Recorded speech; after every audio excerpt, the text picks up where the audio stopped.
So go ahead and call the meeting to order. First up, we've got the October 4th minutes still. We can review them. I think, we have the minutes. It's not like we don't have them, so I don't see how it's necessity. They've been sealed, so we don't need to necessarily approve them for officially yet. So they're on file. We have them. So until we get the rest of the minutes settled, I don't see any imperative to get that one settled immediately. How do you guys feel? Is that all right? Yeah, that's fine. That's good. So next up is to approve the minutes from December 6, 2012. Entertain a motion to do so. So moved. And second. Any edits anybody wants to I have none. offer? No. All those in favor? Aye. Aye. Brings us to public comment. Gino? Hi, Gino Finucciolo. I've got a few items. One, I was perusing the report from I think it was October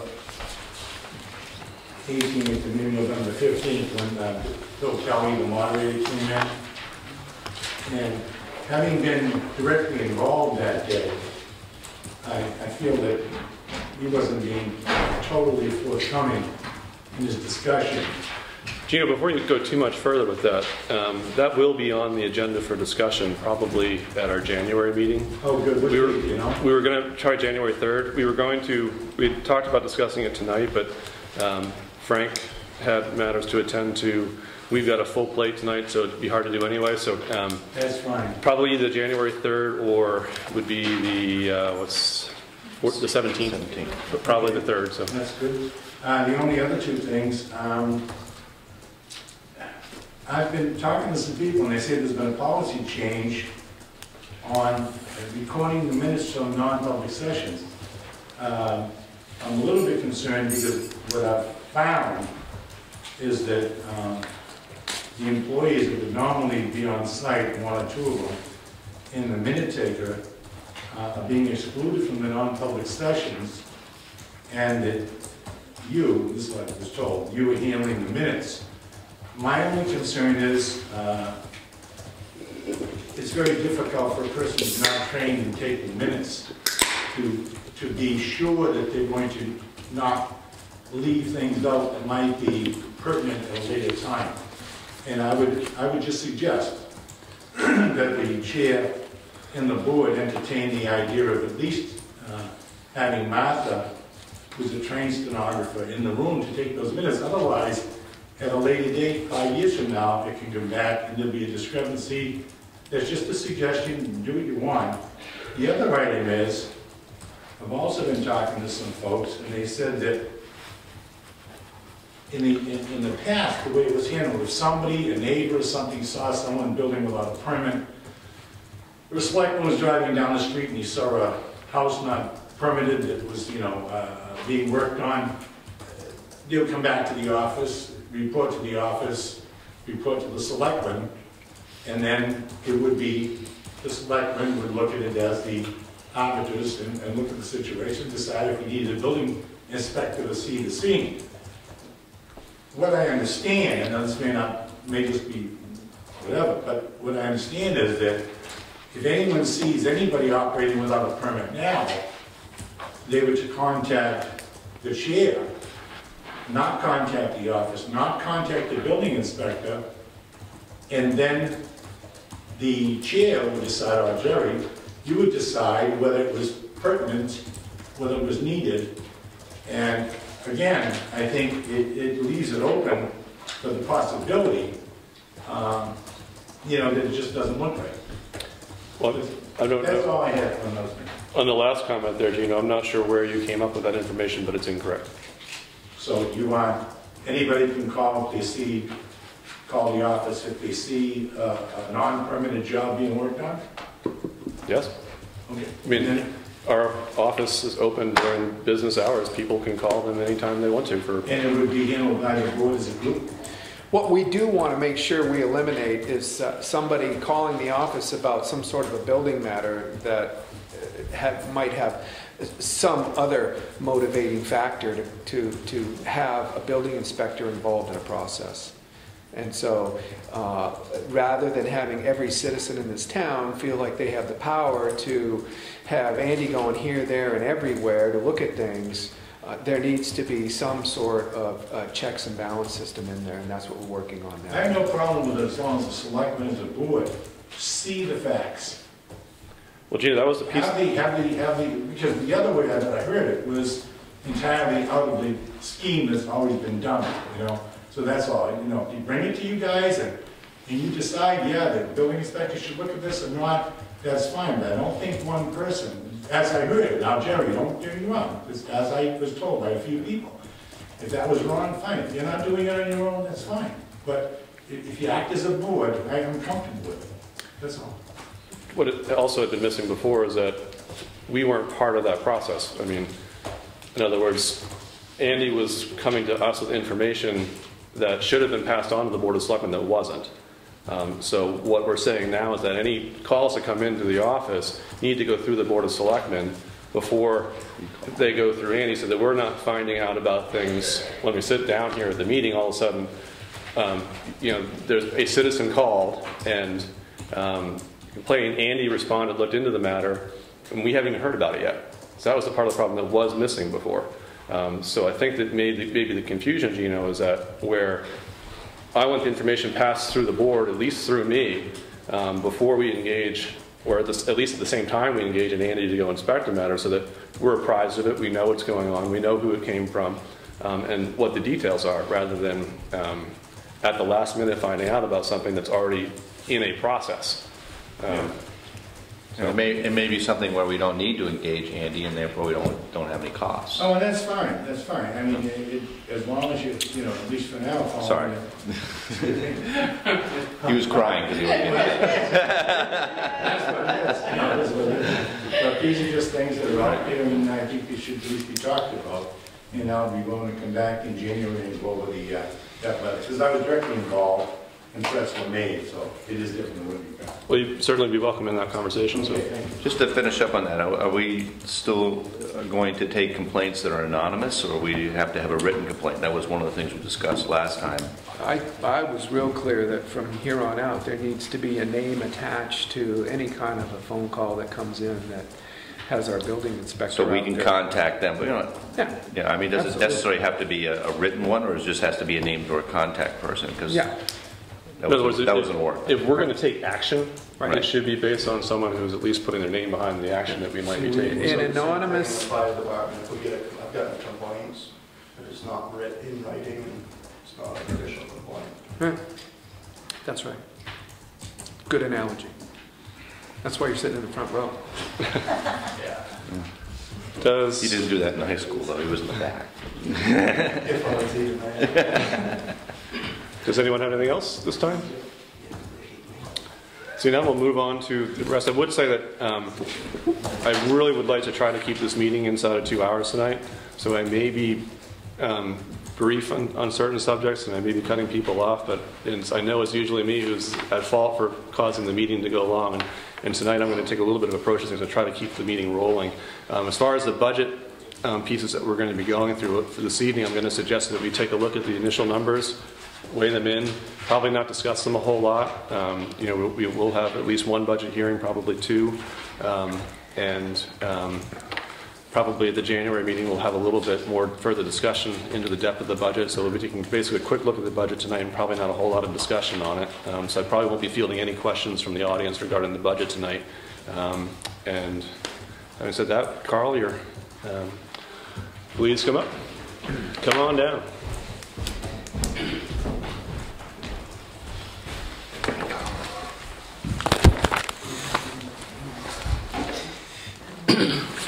Okay.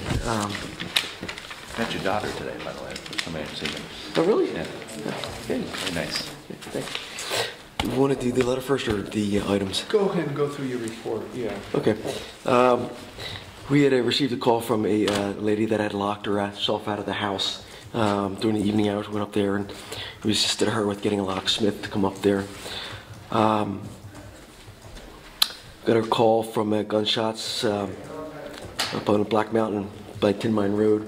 Went up there and had located some hunters that were out hunting. fingerprinted 3 people for job-related purposes, 2 for SIU 9 purposes, 8 false burglar alarms.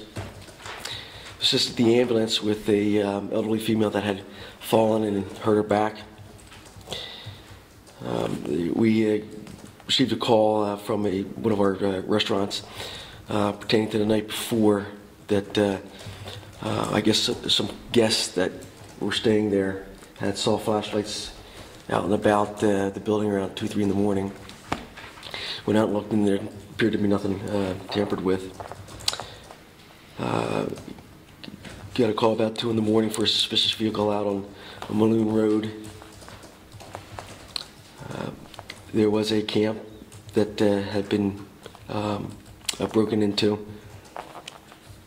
We had a tractor trailer that had broken down up in the notch. It was on that Monday morning when it snowed and sleeted on a very precarious corner, so we went up there and just waited until a tractor trailer tow truck could get up there. Took a report of a theft of an iPad from a vehicle. Assisted the ambulance with a 92-year-old subject who was having chest pains, and probably had the virus at the same time. It was complicating issues. Assisted Conway Police Department with serving a subpoena. Took a report of a minor motor vehicle accident.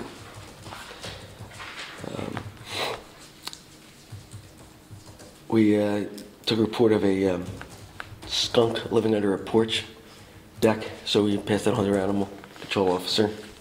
So, and, we had a meeting with the school staff in reference to safety issues and how the grammar school could better address protocol and the safety of the children. So.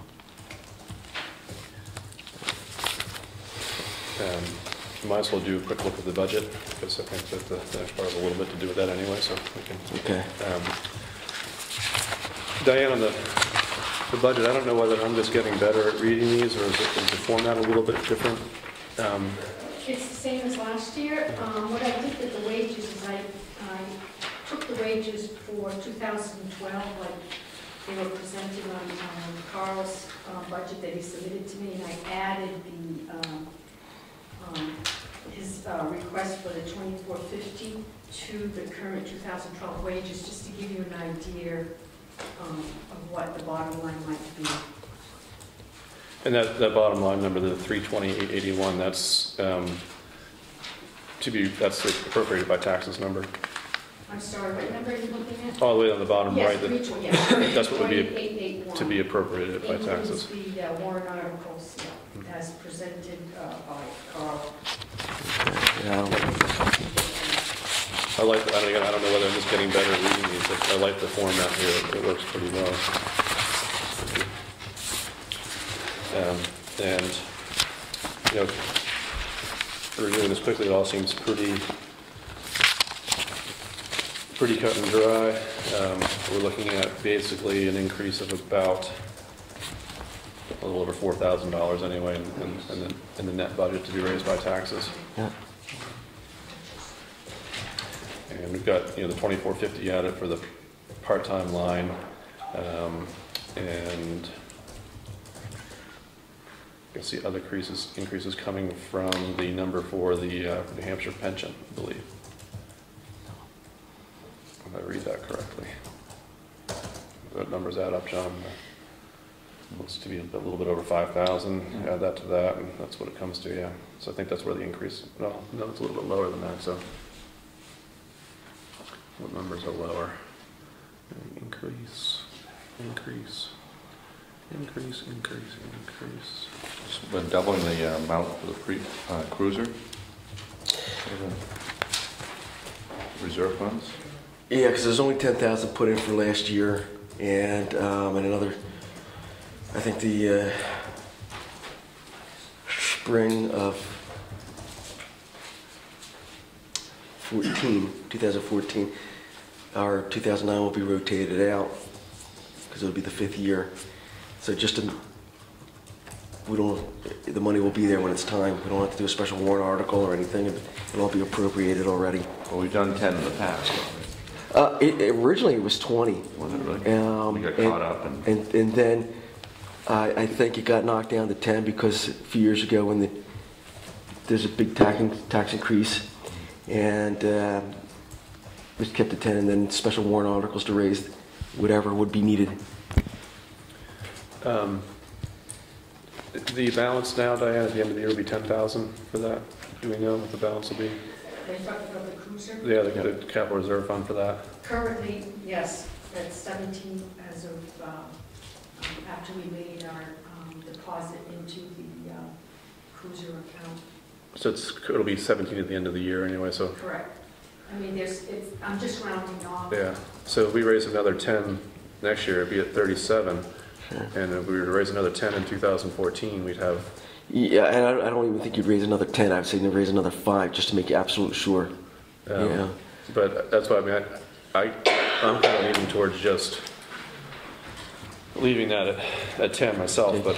Yeah, if the reserve is at 17,000, and I think 10 would be fine. But that's the only number I'd look at for now. I don't think we need to do that right this moment, but we can, just Yeah. to look at that number again more closely. Any other parts of this that anyone wants to address? Yeah. Yeah. Yeah, but Jerry, that would be my recommendation then. If there was 17, my recommendation would be just 10,000. Okay. I think we can probably plan on that then, Jay. Carl, you want to talk about real quick the fuel tank? Yes, good. Which is going to be under maintenance of town property. So Yeah. Jay and I have been speaking over the last month or so in reference to the thought of having a gas tank up by the highway garage for our town cars, and maybe going through Jesse Lyman for that. Which Carl, you're going to use a lot more than high level. I had talked to Jay about that briefly. I think I've talked with you about that in the past too. There's some aspects of that I want to do some research on before we kind of commit to that. So maybe we don't talk too much about that this evening. At the next meeting, maybe we can talk about that a little bit more. But you guys have been in conversation, and you've got some thoughts about how to go Yeah, about it? Carl's got way more of a use out of it probably than I do. Yeah, okay. There's probably more, really not much disadvantage to it other than Yeah. it's probably advantage for everybody, including the office staff. Maybe January 3rd meeting? Yeah. Get a little bit. The biggest problem with it is whether we try to get some kind of card system for tracking.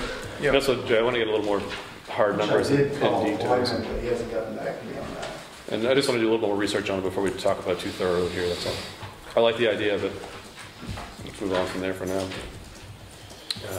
So any- Lyman's got a card system that he's, Now, it's expensive though. yeah, The okay. card system's expensive. I'm only talking $3,000 to $5,000 to get a tank set up. All right. Yeah, maybe we can put that on the agenda for a January meeting. The card system's what throws the Yeah, tension and yeah. everything. All right. Thanks. Not to interrupt, but Jay, you might want to talk to LA Drew. I know they've got a key system that was pretty inexpensive, and that seemed to work pretty well for them. Yeah, the key side of it is, we're not so concerned with its tracking. Well, that enabled them to track Guys, this is- whose key goes in the... This is me trying to move the meeting along. We'll drop that for now.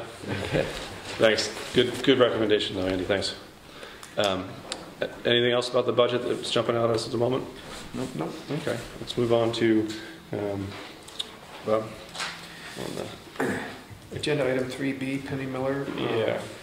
Had emailed me with some concerns that she wanted to express about the part-time officer. I told her if she put her concerns in writing, I'd read them into the minutes, and then I'll pass this along also, Martha, so you can have it. But it's a short email. I would like to express my concern regarding the hiring of a part-time police officer. I read the minutes and was surprised to learn that a decision was made to hire a specific person during the meeting for a position that had not been advertised and made available to public applicants. In short, I'm dismayed to hear that the town did not advertise the position, accept applications, conduct interviews, and hire the most qualified person for the position. I understand the position has limited hours. However, I question whether the town should conduct open hiring processes for any town employee position. For complete understanding and acceptance, the public may want to hear how and why the process proceeded as it did. Other thoughts? In the future, there is certainly a possibility that a full-time position may open up. Will the town feel obligated to shift this part-time position to the full-time position? Or if the town does conduct interviews, will the town feel obligated to current employees over applicants? I understand that Lauren Sinnott has been hired, and I feel that it would be helpful to post her job description so that a public better understands the position's responsibilities. Also, it would be helpful to have a timeline showing the training progression in relation to those responsibilities. For example, at what point in her training will she be able to patrol on her own? Thank you for letting me voice my concerns, Penny Miller. Okay. And so, Carl, I wanted to read that into the minutes, and you wanted a quick response. Yes, Penny Miller approached me this morning, and we talked, I don't want to say at length, but we had a nice conversation about this. I was able to explain to her what we did, why we did it, what the line of thinking was, what the process was. And she said she felt better. She had a better understanding now. I think that some of the information maybe that she did not have, she now has, and that I was able to answer a lot of her questions. Thanks. Okay. What was the bottom line there? I mean, do we have to offer, a job open to the, If we hire within, we don't have to advertise, you don't have to post it, you can just hire. Well, we hired from within, being the dog officer? Correct. Which we never posted initially anyway, so we never posted that one either. I don't think you have to post for any position by law. We never did for Carol's position. And we're looking at I know we have to for school, any school position has to be posted. I thought we went over that when we were doing the highway. Yeah, and I think that this is a little bit different. I mean, the law certainly doesn't require it.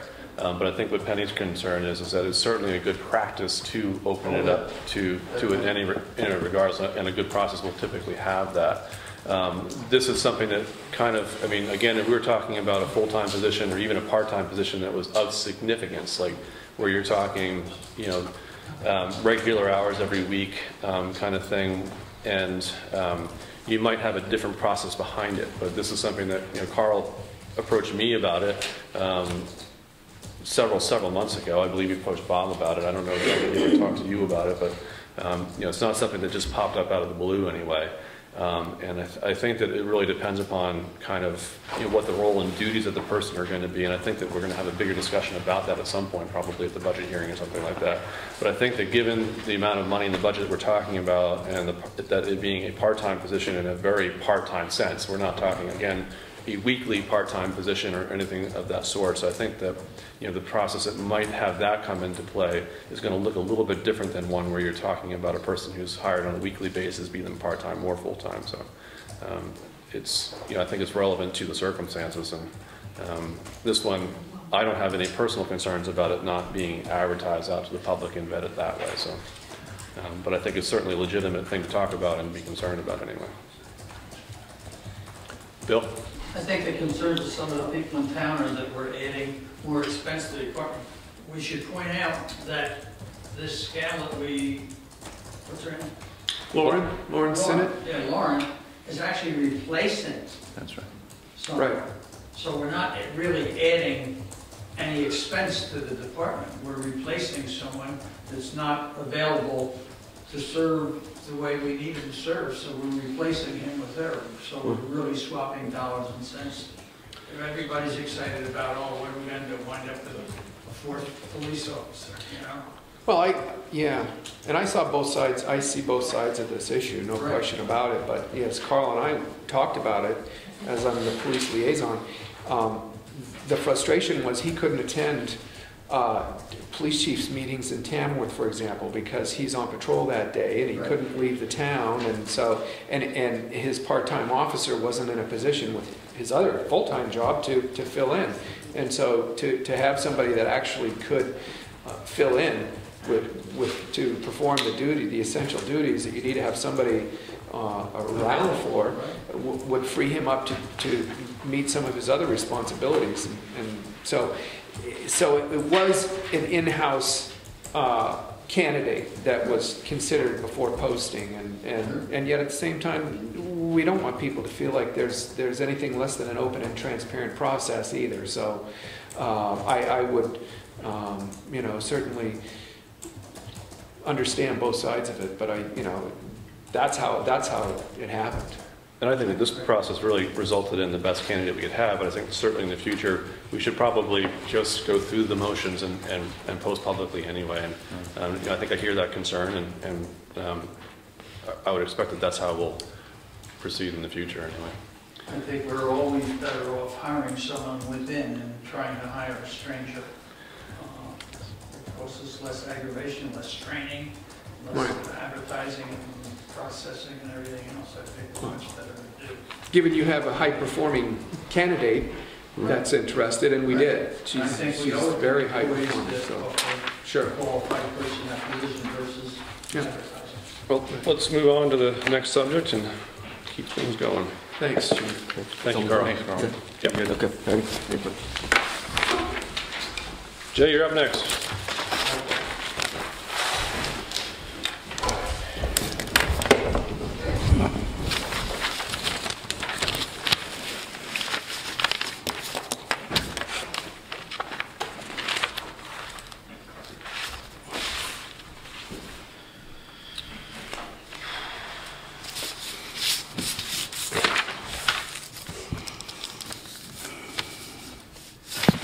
And we're looking actually at a decrease here, and I'm assuming that most of that is due to the Dundee Road. Yes. Do you want to go line by line, or?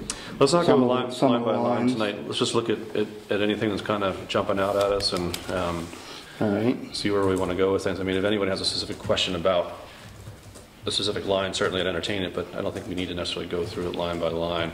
So let's just, if you give us a couple moments here, Yeah. we can look through it and see.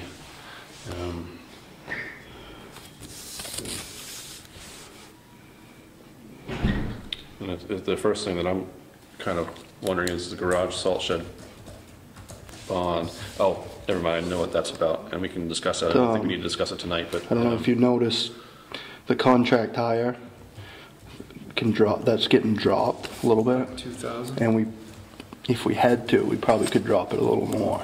That's due to the mower that we bought. I think it's saving us at least a couple thousand just on hiring all the roadside. I mean, still hire a little bit of roadside once in a while. This year we didn't, but it seems to be working good enough, so I think that's...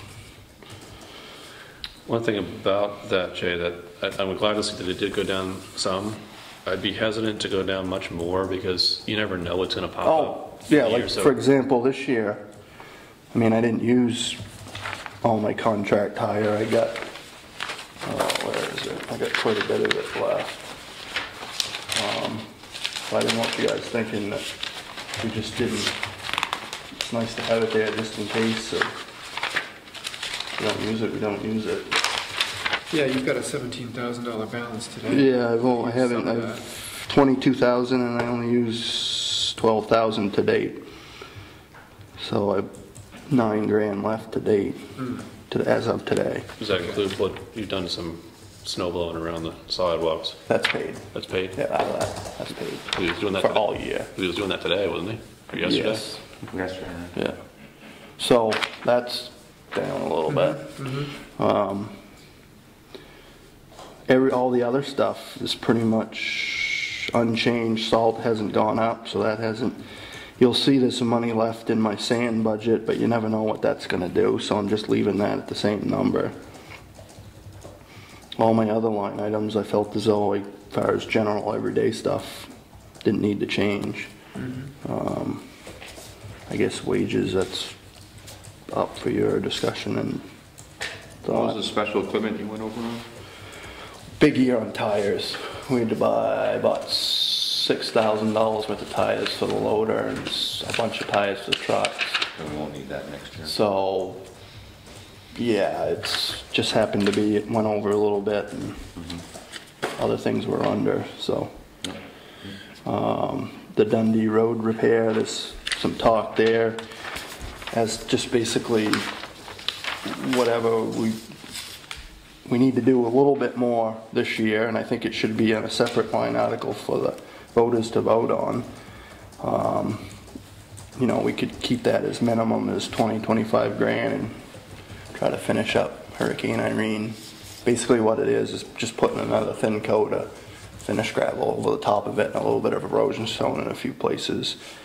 And we're pretty much, as far as I'm concerned, done with fixing it from Hurricane Irene. I mean, it's 500% better than it was before the storm. And when we started, Just so you guys know, if you talk to the engineers and professionals, they figure 2 inches of wear and tear a year. So every year you should be, no, we don't, nobody does, Right. but you should be putting 2 inches of gravel on a year, just from erosion.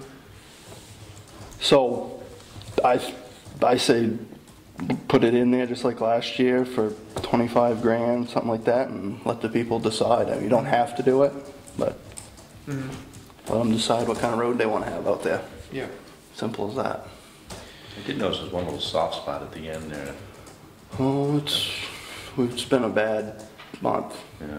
One cold. I'm surprised it's as smooth as it is. I figured it was going to The mud rest it of it up. was great. Mud it up and freeze up. And Except one end on the bar was. well, that's I think where you're talking about. Is it just recently you saw it? Yeah. Pat dug in with the plow, Oh. plowing it. He was plowing along it, and it's over. Okay, it was right at the edge of the Yeah. tar, so. that makes Which happens when it's warm and cold. Yeah.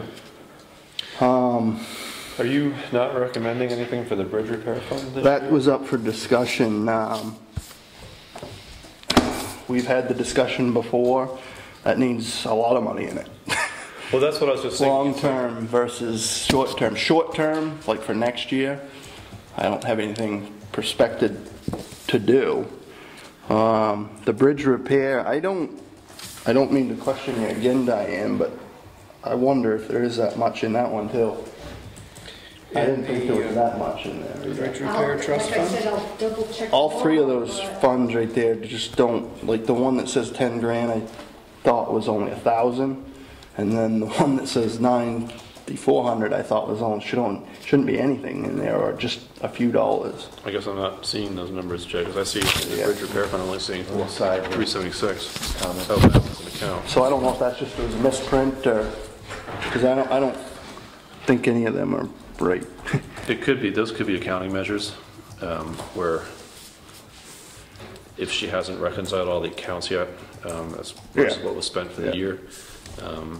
So I wouldn't go, yeah, we need a lot of money in the bridge repair fund, but as for next year, I got no plans to do Well, it. that's why I think that maybe next year we should spend some time looking at, is that something we're gonna need to bond, or is it something that we can, where do we wanna get that money? And so, I mean, I think if we don't, 20,000 is throwing peanuts at, I mean, a big problem, and If you had to replace a bridge, I mean, even just a bridge deck, I mean, like a concrete bridge deck, although I guess they're all wooden, let's see.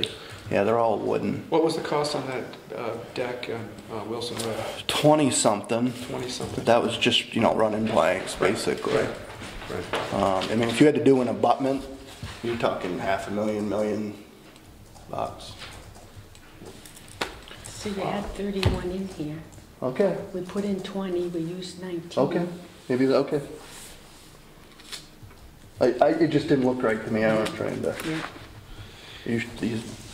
Jay, is the increase in the wages, you got 4% over there, is that because you're recommending a 4% pay rate increase? That's, for the- yep, that was 3 to 4% I thought should be Yep. a minimum every year. And this represents a 4%? Yep. Okay, thank you.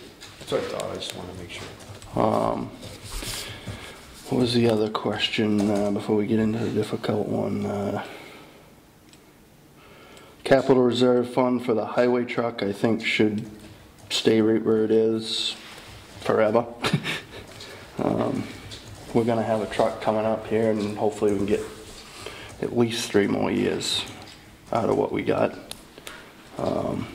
If we do, we're basically running the trucks longer than they've ever been run before. Buying the pickup, I mean, I put quite a few miles on the pickup. But by doing that, it's saving miles than the 1 ton that used to get hammered on with a lot of miles. So, as of right now, like the little truck we got, it still breaks down, but I don't think it's costing us more than buying a new one quite yet. I mean, I haven't gone over my repair budget, so far. So I think we can still get, a few years, no problem. And if we keep putting that 25 in, by the time it does come time to replace probably that truck, we'll have the money to buy it. What's the one above it? Heavy highway equipment capital reserve fund. That's the touchy subject. That's the grader. And in regards to that conversation, Jay, let's put out the numbers again, but I don't want to have a big discussion about that tonight because there's going to be lots of other implications other than just your budget in that. And I really want to sit down with Warren and Diane and the board at some point to discuss the implications of that. And I'll just run out the numbers real quick, what we're talking about. And, come the end of, January 1st, we'll have a better idea what our unreserved fund balance will be. We won't know exactly, but we'll have some sort of an idea sometime in January anyway, what that number will look like. And just to throw the numbers out there so people know, what Jay and I have been talking about, we talked about the board, but the board has not endorsed this yet by any measure. So I think that I want John and Bob to think about it between now and the next meeting too, so that we can have questions ready and our thoughts and comments ready for it. But what you and I have been discussing is the possibility of using the unreserved fund balance to removing about $300,000 from it, $200,000 to go towards road repairs to catch our roads up to where they probably should be for a regular maintenance cycle, and then another $100,000 to go towards the purchase of a grader, either new or used, and there'll be more details about that as we have a further in-depth conversation about that. $100,000 would probably pretty much, and then the other $25,000 being added to in the regular budget, would probably bring us to a level where we'd be able to purchase a used one that would be pretty credible. They're not always available, so we don't know whether one would be available or not. And if it wasn't used for that, if we keep putting $25,000 away for the grader, it'll be many, many years before we can ever afford one. And every year it's going to keep going up, so that's going to be a difficult process to do. So we should at least consider bumping that number up to something different if the intention is to actually buy a new grader. So that's pretty much where that stands. Just to give a real quick addition to that, what we were looking at doing for road work is using the 130 we got, which is our regular highway road maintenance line item in our budget, adding to that money out of the capital, the unreserved fund balance. Unreserved fund balance, if that's what the taxpayers choose to do, and do 50 grand on Black Mountain Road, 40 grand on Carter Notch, Whitney's 65 grand worth of paving, Thorn Hills 65 grand worth of paving, and Highlands 30 grand worth of paving, which puts us at like 250 worth of shimming and top coating, and just to try to get caught up if the taxpayers choose that they want to do that. Just to give everybody an idea of, what we were thinking of. We don't have to do that, but. And we had that conversation at our work session, so in general, I got one thing for you guys that I made up today, and it's not the neatest because I didn't type it, but it's just a cost comparison for you guys to look at the future of new grader versus the grader that we bought, that we own now, that we've had since '86. If we purchased a used grader and what our trucks cost. And it basically kind of tells you just purchase cost, doesn't include maintenance and stuff, but just to purchase it, what it costs you a year to buy it. Pretty basic. It basically, what it does is it proves that the $300,000 grader that we have that everybody's against is the cheapest piece of equipment we own because it lasts 26 to 30 years. I think that'll be good information to bring to the public hearings. I mean, we're paying 200, you can see the truck's 200 grand and you only get 10 years out of it, whereas a $300,000 grader lasts 30 years. I mean, it's pretty straightforward. It's the cheapest piece of equipment we own. And you felt that the used grader that was around a 2006 would have low enough hours on it? Yeah, like right now, there's one available right now that's a pretty nice setup for like 185 with low enough hours. I mean, with today's economy, graders are a lot different than, you can find these good used graders. And You your go out and buy estimates? like a used bulldozer, for example, that's, Yeah, right. that's tough, but, I mean, we'd have to be very fussy. I wouldn't go spend $200,000 on some piece of junk, but, I mean, if you look at fiscal, it's cheaper to buy a new one. Just, the numbers right there show it, it's a 30-year machine, it's cheaper to buy a new one, but do we spend 200 on a used one or 300 on a new one?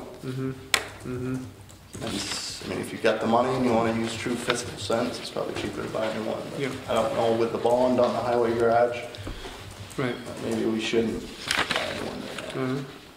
I appreciate you putting this together. It's not very neat, but I'll get you on a computer there, Jay.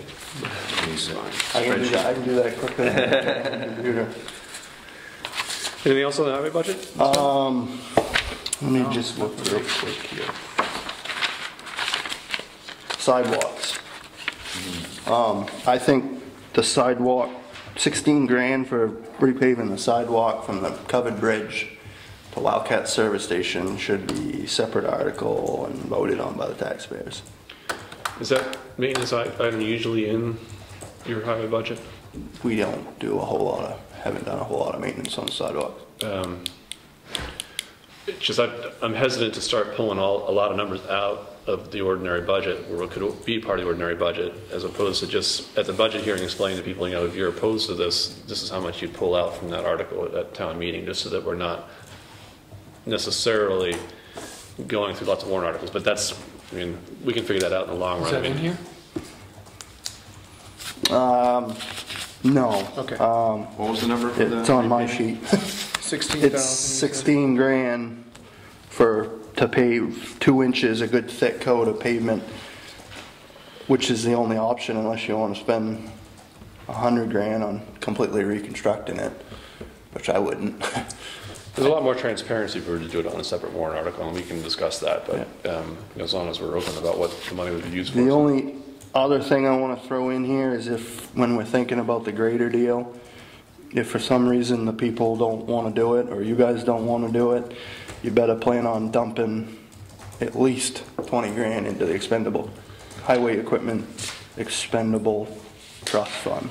If it breaks, I mean, I spent 5-6 grand on it this year and 10 grand on it last year on funding last year, so 10-20 grand wouldn't go very far if you lost the transmission and then, And that is, which line item there, Jay? The highway road maintenance? Special heavy equipment parts No. and repairs. We've got an expendable trust fund. Highway equipment purchase, repair, lease, ETF. Yeah. For 4910.05. If we don't, you're probably going to want to set that line up. So if the grader thing gets voted out, you're covered. And then if the grader thing gets voted in, then you can just everybody just not vote that one in. Well, except for if we don't end up purchasing a used one, and we're going to go towards a new one because we don't find anything on the market, we're still going to want money in that line item Good point. Good point. to maintain it. Good So point. we can talk about that further and we Yeah. can figure that out between now and then. Anything else? No, fire budget.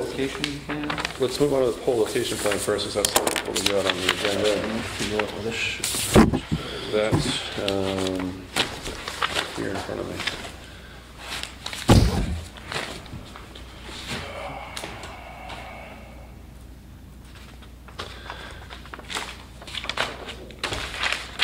There's 2 sets.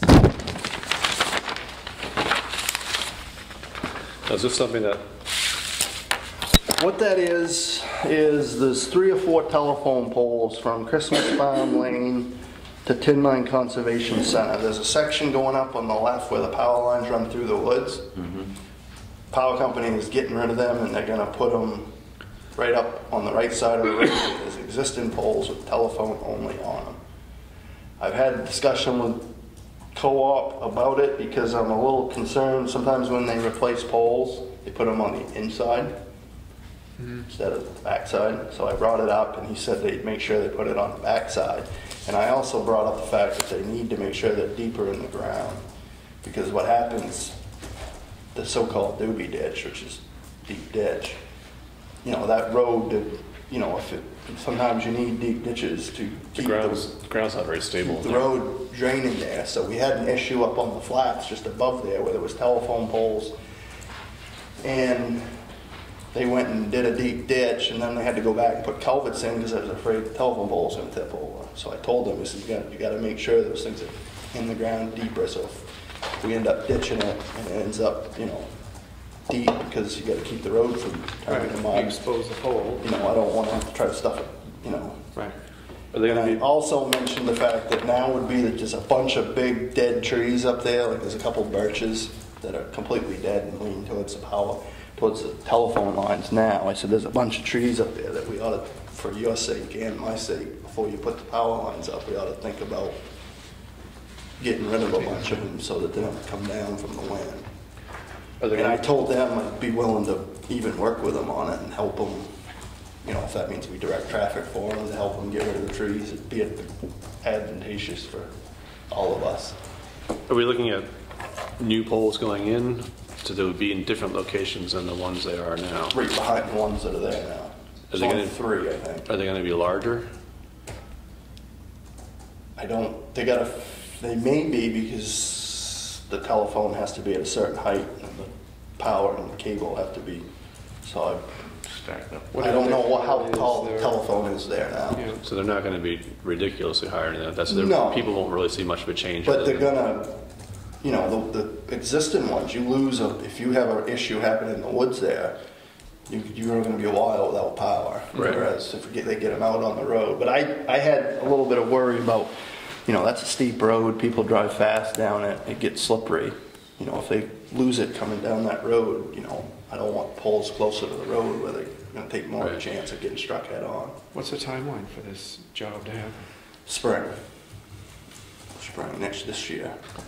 So are they looking for us to approve this tonight, or is it something we can mull I- over, or are you happy with it to go forward I as think it is? I think I'd just sign it and get it out of your hair because I don't think we could ever necessarily stop him anyway. Right. So as long as I don't know if didn't I have something written up attached to it? Yep. I would just make sure that goes with it. And you're content So with we're it? covered. If they don't do it the way we discussed, the paperwork's right there and part of the whole thing. And you're happy with your discussions with Larry Martin then, and you're Yep. satisfied? Yeah. Well, I'm prepared to entertain a motion to approve the pole location plan as presented. So moved. Any more discussion? Are they gonna be on the same side? They're just moving closer to the road? When you go up Tin Mine, now the power is way in the woods on the left. Right. Up kind of a right of way. Right, I know what you And the mean. telephone's on the right. Poles with So they're gonna put them on telephones. the same side as the telephone? But everything will be in one, One line. yeah. It's only 3 poles. Because it comes up, for some reason it comes up and then jig jogs Right, I back. know what you mean. They have the right of way through there, so they can pretty much do what they want. I think so. So I just keep that, what I wrote up attached to it so that we can, if they do go and So the do record, something sir. different, we can say, hey. It's bad enough we gotta have on that road, if we have to have deep ditches, that kind of stinks when a car gets into it, but it's gonna be even worse if the pole's close to the road and the car hits it, so. Am I reading that as 4 poles or just 4 poles there, and That's just a carbon. that's just a carbon copy of it, so Okay. to be signed. Yeah, got it. Any more discussion? All those in favor? Aye. Aye.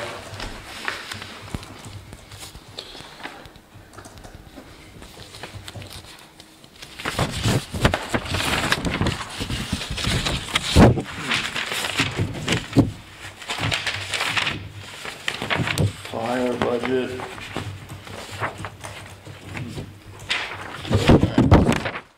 Pretty basic, nothing for the most part has changed except for an increase to the wages, which I can explain that.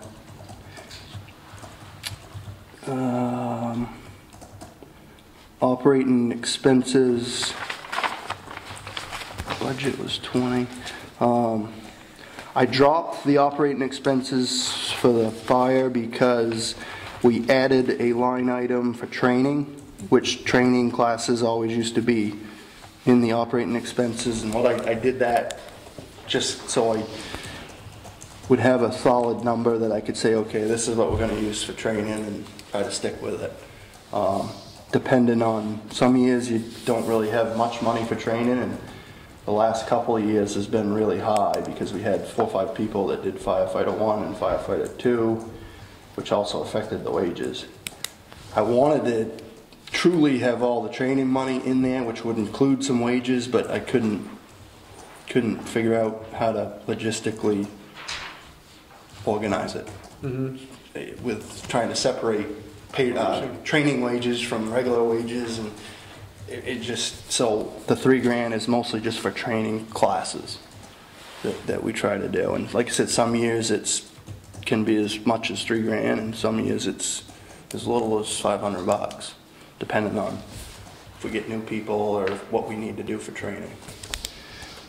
All the other line items pretty much stayed the same. We had really good luck on tie roll, so we didn't really use any of that emergency communications money. Fire truck capital reserve, as long as we keep putting $50,000 in there, when it comes time to buy it, we're gonna have all the money, or almost all the money. So that kind of makes sense to me. Other than that, it's been an easy year. So one of the reasons our operating expenses are down was it's been an easy year. Fire wages. The wages are up. What we're trying to do is try to get some wages. They haven't been increased as long as I've been here.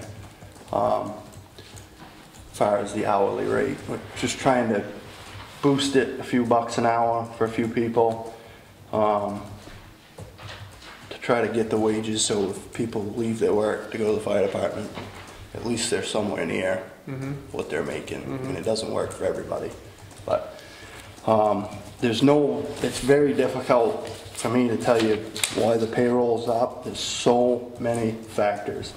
Longer lasting calls, a call could be a long call, short call, depends the amount of calls we get. Some years we have more members than, some years we have less members. Some calls, a lot of people show up, some calls, 2 people show up. Forest fire calls were huge this year, which increased our payroll, which got reimbursed. That got reimbursed this year. We were up 500% on forest fire calls. We went to more forest fire calls last year than I've been doing 20 years of being here. Is that reflected in the wages here, or is that? It affects the wages. I know it doesn't affect, but we've been reimbursed for those, so. It doesn't reflect, the reimbursement does not reflect.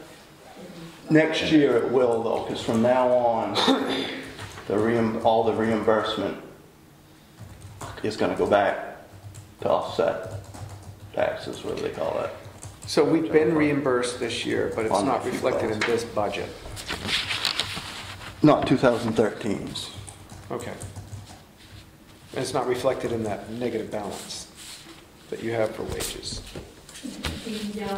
Where does the cash basis, and when we get reimbursements, it doesn't go against the budget, it goes into a revenue account. How much was that money? A dedicated revenue account to what? To reimbursements for fire. So we have an account dedicated to that, and it's not on this sheet, but that account has been reimbursed this year. Do you have any idea? I know it's maybe unfair asking you off the top of your head. How much have we gotten reimbursed for this year? Well, I would say about the amount that we're in the negative. $9,000. Approximately. But keep in mind, a lot of that money is truck rate, it's not just labor. Right. Because we have a rate. Sure.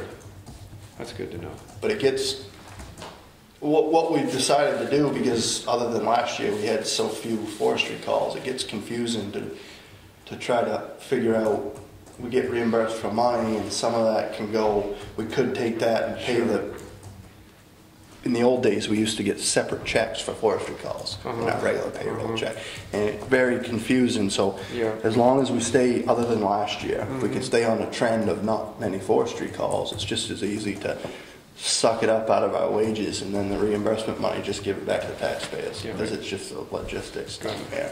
For the little bit it is. Now, if all of a sudden we see a trend of 2, 3, 4 years in a row of maybe forest fires going through the roof because of weather change, then we can, I think you could visit it with the reimbursement going back directly to the budget, I guess. Or at least that's my thoughts But on it's it. working for now. I might The, add a comment in there that we did receive some reimbursement funds for that, so people look at that $8,000 and don't. Yeah. you know, the fire wages, you know, it's just so much. I got like 4 pages of spreadsheets here trying to figure out why the payroll's gone up and why the calls have gone down, but payroll's gone up. And there's just so many different factors as to it does As this. long as you can stand up and explain it to 100 people, we're all set. Yeah, right. The 200 people. a good way to explain it in a nutshell is we got 100 and what's my fire budget? Including a capital reserve of 50 grand a year, my yearly fire budget is 172 grand. You get 25 employees who are Trained. properly trained. We don't have any issues with like people not responding to calls. We aren't having any issues of fires not getting put out or car accidents, people not getting, you know, removed out of a car. Sure. It's Big bang for the buck. best bang for your buck. Yeah. 25 employees. Jay, unless there's, That's what you stand up and say right there. unless there's much more on fire, I think we'll move on. All right, I'm set. Great job on the budgets. Thanks, Jay. Yeah. Appreciate it.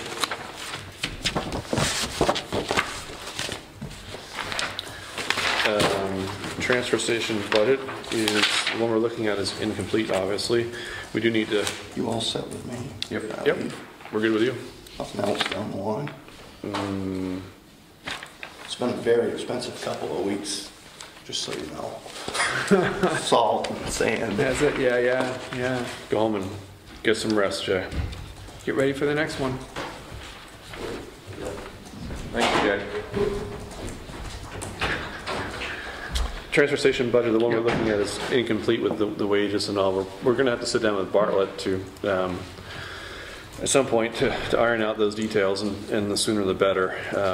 I'll contact them tomorrow to arrange for a time to do that. As far as getting the numbers together for that, that shouldn't be that difficult. They've got the numbers, and we can add them together and split them 75-25, and we'll have those. Just a quick estimate in there, and don't hold me to this one, but I'm guessing that the bottom line on the transfer station is going to be looking at somewhere between 90 and 100,000 at the end of the day. But again, I'll need to verify that with Bartlett and go from there. Did we say we were going to get a little bit more deeply involved with these budgets at our January 3rd meeting? Or we haven't really set a date? We haven't set a date. I mean, it depends. What I think we should do is we'll take a look at these, individually. If we had bigger questions that we want to go over January 3rd or put out there January 3rd so that we can get answers from the department heads, then we can do that. What we really need to do is prepare for the budget hearing to be able to answer questions when people ask us then. Right. So, Well, and then my follow-up question was, when do you think this budget will be complete? You've still got some legwork to do, you said. I don't see any reason why we can't have more solid numbers by the 3rd anyway. Okay, good. Okay, great. Excellent. And I'm available, obviously, next week for vacation. So if you have a meeting with Bartlett or something, I can join you. Well, I'll try to call them tomorrow morning and see. They usually meet Friday mornings, and just to run by, trying to get a schedule where we can, at least somebody on our board can sit down with somebody on their board, or sit down with Brenda to get the numbers together anyway. So put that out there in case you need me. I did a quick, just jotted down what I could anticipate those numbers to be in the total. It should be somewhere around $150,000 between the 3 employees that are up there, and that's how I write that. Add about 28,000 to be added to our share of that. 38,000 would be our share of that. So we'd be looking at, probably a little over 100,000 anyway on that bottom line number, but we'll need to get more specific on that. Town clerk, tax collector, we're looking at basically an increase of about $2,000, a little under $2,000. Wages appear to be the same. I imagine some of those, I don't know if that's going to be the same increase there. Diane? The $2,200 increase is really not an increase because I'm just gross appropriating here. Yeah. We weren't doing that. It's something I picked up this year. So that $2,300 is really money she's collecting for the state. Oh, okay. Yep. We had to gross appropriate that even too. Wow. Yes, we, yeah. It's just something that was a good. I picked up. That was a good pickup. Having talked to her about her budget. Any questions about this? So that 2,300 comes back to us, reimbursed from the state, or what? No, it's money that we collect for the state and send to them. But we have to show it as a gross appropriation in our budget. So. Oh, okay. Got it. Is that correct? Right, because we write a check to the state, we have to charge it somewhere in our budget. Yeah. Got it. But it's offset with revenue that we collect. And we never charged it, and we never showed it in the budget before. No, we put it in due to other towns, due to other government money. It was always outside of the budget. It really should be. Okay. To be appropriated by taxes will be less than most of these numbers. So I mean, it's except for the employee wages. So I mean, it won't show up on the taxes anyway.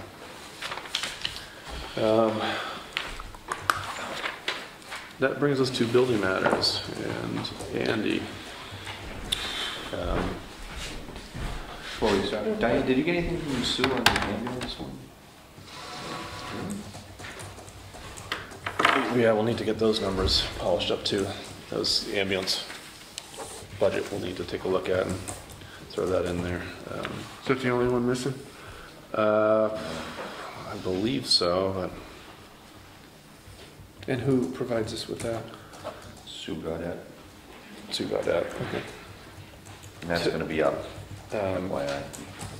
Typically, we've been appropriating, I think, $7,000. 5,000, right, Diane? 5,000, I think it is.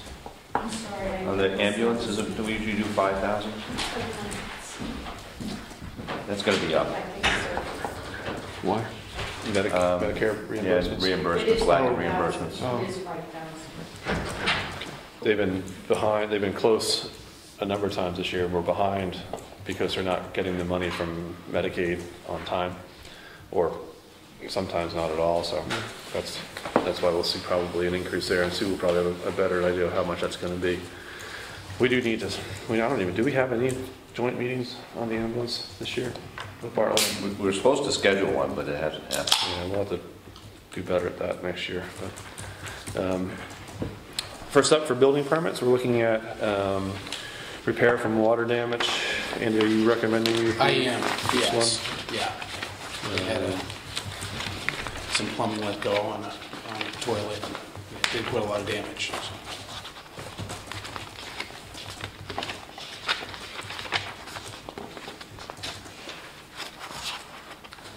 Is it under 10? No. No, it's at, I think, 21 or 22. Yeah, that's an awful lot of damage. It took out the hardwood floors and, yeah, it was a Seems mess. pretty straightforward to me. Anybody want to look at this? I entertain a motion to approve the building permit, map B2, lot 42, Thomas and Catherine McAndrews for water damage repairs. So moved. Second. All those in favor? All right. Right. The other three are the messy ones, so to speak, I guess.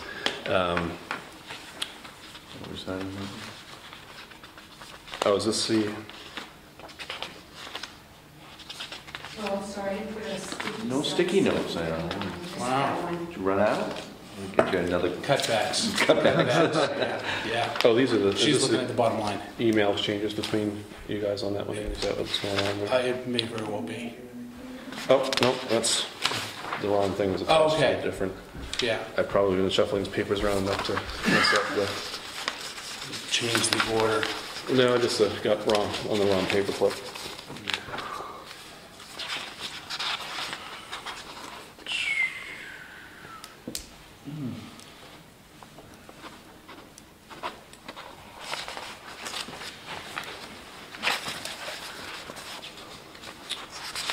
Next up, we're looking at the Red Fox Bar and Grill proposed sign. This conversation is probably going to go places other than just the Red Fox sign here. I guess, Andy, you had, I'll just start out by reading the email you sent to us originally. If we wanted to shorten this up, Mr. Mallett had said, getting ready to replace the sign, what do I need to do? Gave him a copy of the sign ordinance. There was some question by his sign contractor as to how does Jackson measure signs? The Jackson ordinance isn't very clear. Are we measuring the vestige area? Are we measuring the aggregate sign area? Are we measuring the rectangle like Conway does? They measure the rectangular area around the sign so that any of the scroll work or arches are all included as the sign area. So in the ordinance isn't clear. All it says is that we can't exceed 32 square feet. So I was directed, submit it to the selectmen, and Jackson doesn't have a signed application permit. So in the past, it's always been handled as a building permit. Like when Fairpoint took over Verizon, they submitted a building permit application for the signs on the building, reviewed it to make sure that it complied. But we haven't had much sign action at all. I do notice every once in a while that a new sign goes up, but I don't think we have a permitting process, so to speak, for that. And that's just that we really don't seem to have any kind of permitting process for signs. Maybe we should have one, maybe we shouldn't. And that's why, my response to that was, well, it certainly would be a good idea for people replacing signs or erecting signs to run it by us, from their own standpoint, to make sure that, that what they're doing is permittable, or permissible, I suppose, is a better word. But this one, to me, appears to be inside the square footage that we've got. And to me, above and beyond that, I don't think that we need to, for this application anyway, need to be concerned about a building permit or any other permit other than just We've already got a permit out there, and usually when we are doing additional work, as things change, especially on this project where we really haven't had plans, as that information comes in, it's all operating under that original permit. But Mr. Mallett was saying, we're changing the sign, I just want to make you aware. So Andy, are you aware of any other situation in town other than the Verizon Fairpoint building where we even looked at signs? I think that's the only one. That's the only one that I've been involved with. Why did we look at that sign? Because Was that on a permit? It was. An application? And that's, previous boards have always said, that's how the town was going to handle it, by filling out a building permit application. And they filled one out? And they filled one out. For the sign? It was, correct. Okay. Yeah. Got it. But I think where we're trying to clarify things a little bit, a lot of other towns have their own sign permit. I think it might be helpful for people that are getting ready to change signs or put up new signs. It might be a helpful thing for the town to provide. Can you give me an example of a couple of towns that do have separate sign application permits that you know of? Conway has had one, and just because it had become a nightmare to track these things, and they actually hired someone to go out and measure all of the signs and make sure that they conform. And so it's not uncommon to have a separate application process. Other than the Red Fox sign, is there any concerns the board has with some of the other recommendations Andy was making in regards to, one of the recommendations, Andy, is that you were thinking that we should notice of violations of signs that weren't in compliance. And Right. I guess what my comments are is that I think that we should tell the Red Fox that they're okay with their sign Yeah. as far as we're concerned. There's some legal issues with our current sign ordinance, and I think that one thing that we should task the planning board next year is to review our sign ordinance and develop a plan for permitting, review and such, because basically the way I see our sign ordinance is unconstitutional, and there's some reasons behind that. The signs that I'm aware of that are in violation, the town already has gone through a legal process with over the years. So I'm not concerned with the ones that we currently have there, but we do need to direct the planning board to take a look at it next year to see what needs to be amended in our sign ordinance. Is that in the zoning ordinance? It's in the zoning ordinance, and what makes our sign ordinance unconstitutional is where we have one section for on-premise signs and one section for off-premise signs. That's something that the Supreme Court has ruled to be unconstitutional, because you are limiting people's First Amendment rights, because you're saying what you're doing is controlling a message. And if it's what we consider an on-premise sign is something like the Red Fox Pub, where they, that's an on-premise sign because it's for their business. An off-premise sign would be for the Black Mountain sign that's just down the road from there. If we were to say to have a different set of rules for that, what we're saying there is that we're controlling what they can say on that sign, and that's been determined to be unconstitutional by the Supreme Court.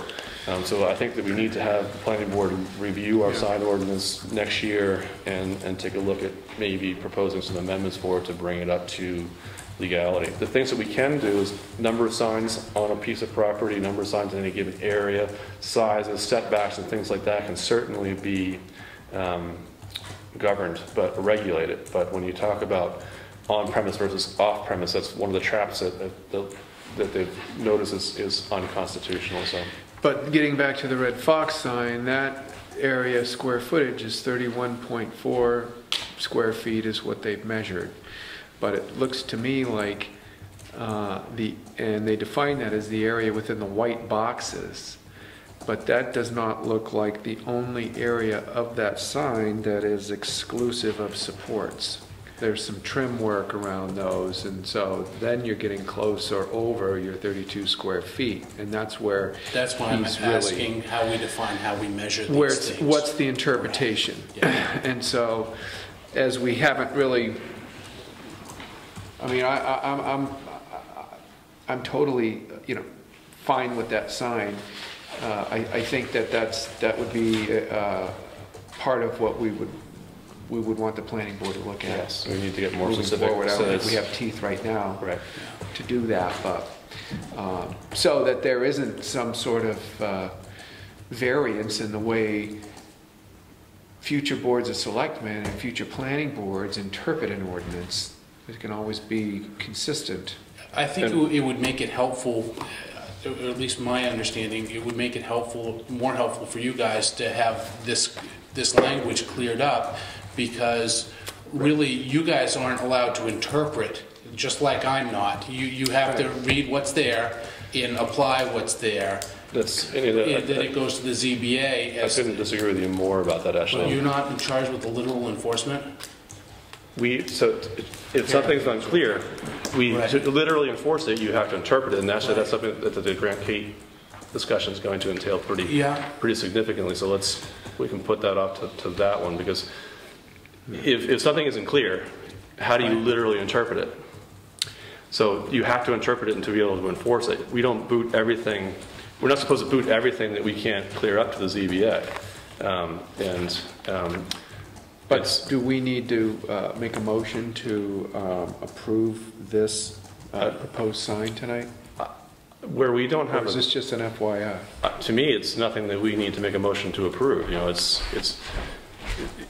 It's just their signs. I mean, to me, I don't see where we have a policy or a process for approving signs. I mean, just because it was done once in the past that we can recall is not an established process or policy in my mind. But did you come here looking for us to approve this proposed sign? Mine was directed that you guys make the decisions. So, That came to me, and I was asked, is this okay? And so I'm looking to you guys. And what was your response? Oh, by the I'm selectmen. handing it to the selectmen. Yeah, okay. Which is where it Where it belongs. belongs. because- And again, Andy, this is nothing against you, but you're not the town of Jackson building inspector. You're a building inspector that the Board of Selectmen employs to help us make our decisions. Correct. And I think that that's something that we need to constantly remind ourselves. Like, Andy doesn't have the authority to make a decision about this. Right. We can give him that authority. Well, I think that's, But we haven't chosen to do that. and that might be part of the reason why he's here tonight, is because he recognizes where the authority for this lies. So I'm almost wondering if we should make a motion to approve this proposed sign so that it's On the record, anyone? Sure. on the record. Sure. John, how do you feel I about think it? we should, because that way at least we're locked into that decision, and Right. it suddenly comes back and it's 40 square feet. We can burn it down. instead- Yeah. You know, That's actually a good point. That No. if it's Fire budget's not there. so Well, I'll go ahead and I'll make a motion then that we approve the Red Fox Bar and Grill proposed sign as it was presented to us tonight. There's 31.4 square feet of signage area. I'll second that. all those in favor? Aye, Aye. Andy, thanks for and that way. bringing that information to us. You bet. The George Howard. Can I ask you a question? Signage, is that a total square footage that you can have on that piece of property? It's 32 square feet, and what's not clear is what it says in the ordinance is it's outside of the support structure. What's not defined is what exactly is support structure, because you could argue that the support structure is just the posts, or what about the trim on the support structure, or it's That's not. one sign, but what if they had others? In other words, if he's got a 32 square foot sign, but he's also got a 20 square foot sign over here, Or signage on the building? yeah. Is that And the total that you're allowed, or is that just one sign? this is what's the problem with our ordinance Does bill. he have other signs there now? Well, I don't know where the property line gets designated, but there's the sign that he has for the Red Fox, and then I'm pretty sure it's Mike's property where the Black Mountain sign is there as well. You would And- expect to see language in here that makes it clear that Right. total square footage for signs on the property shall be limited, and it doesn't say that.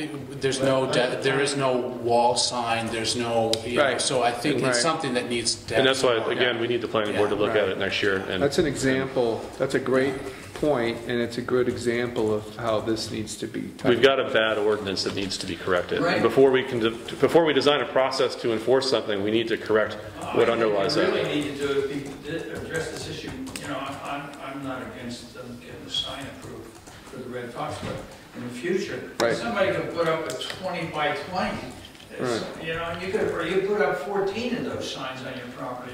Yeah. It doesn't say Doesn't- what you can and it's can't do it, not and you can wind up with a mess on your hands with Right. signs on buildings. Yep, Point taken. Move on to George Howard.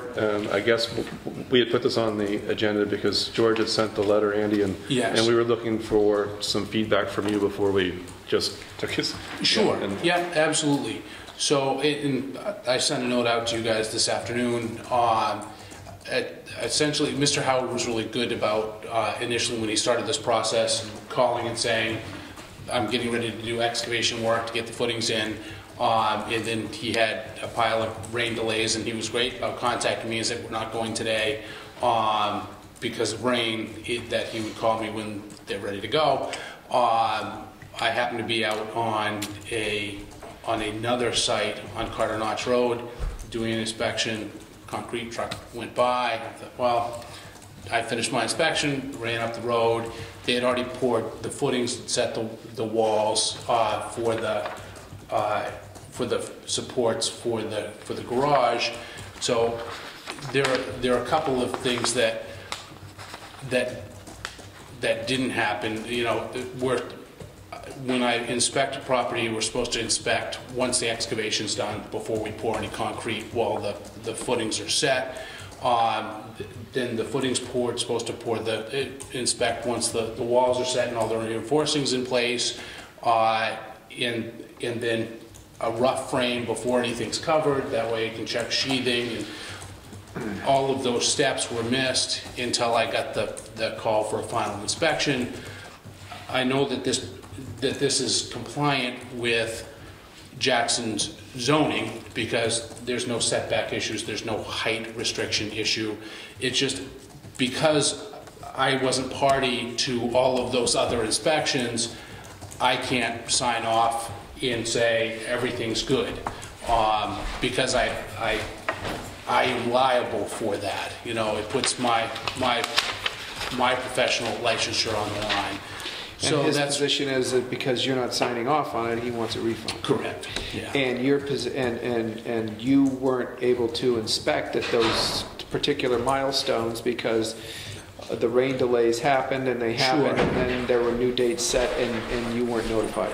Correct, and then I just get the call for the final inspection, and really at that point, there's nothing for the side. nothing for you to It's nothing for inspect. me to look at, you Got know. it. So, in the big scheme of things, it's not a garage that's attached to a house. It's a freestanding structure, so we're not worried about the life safety issues with, or at least I personally am not worried about life safety issues of, you know, a vehicle catching fire and it transmitting into the house.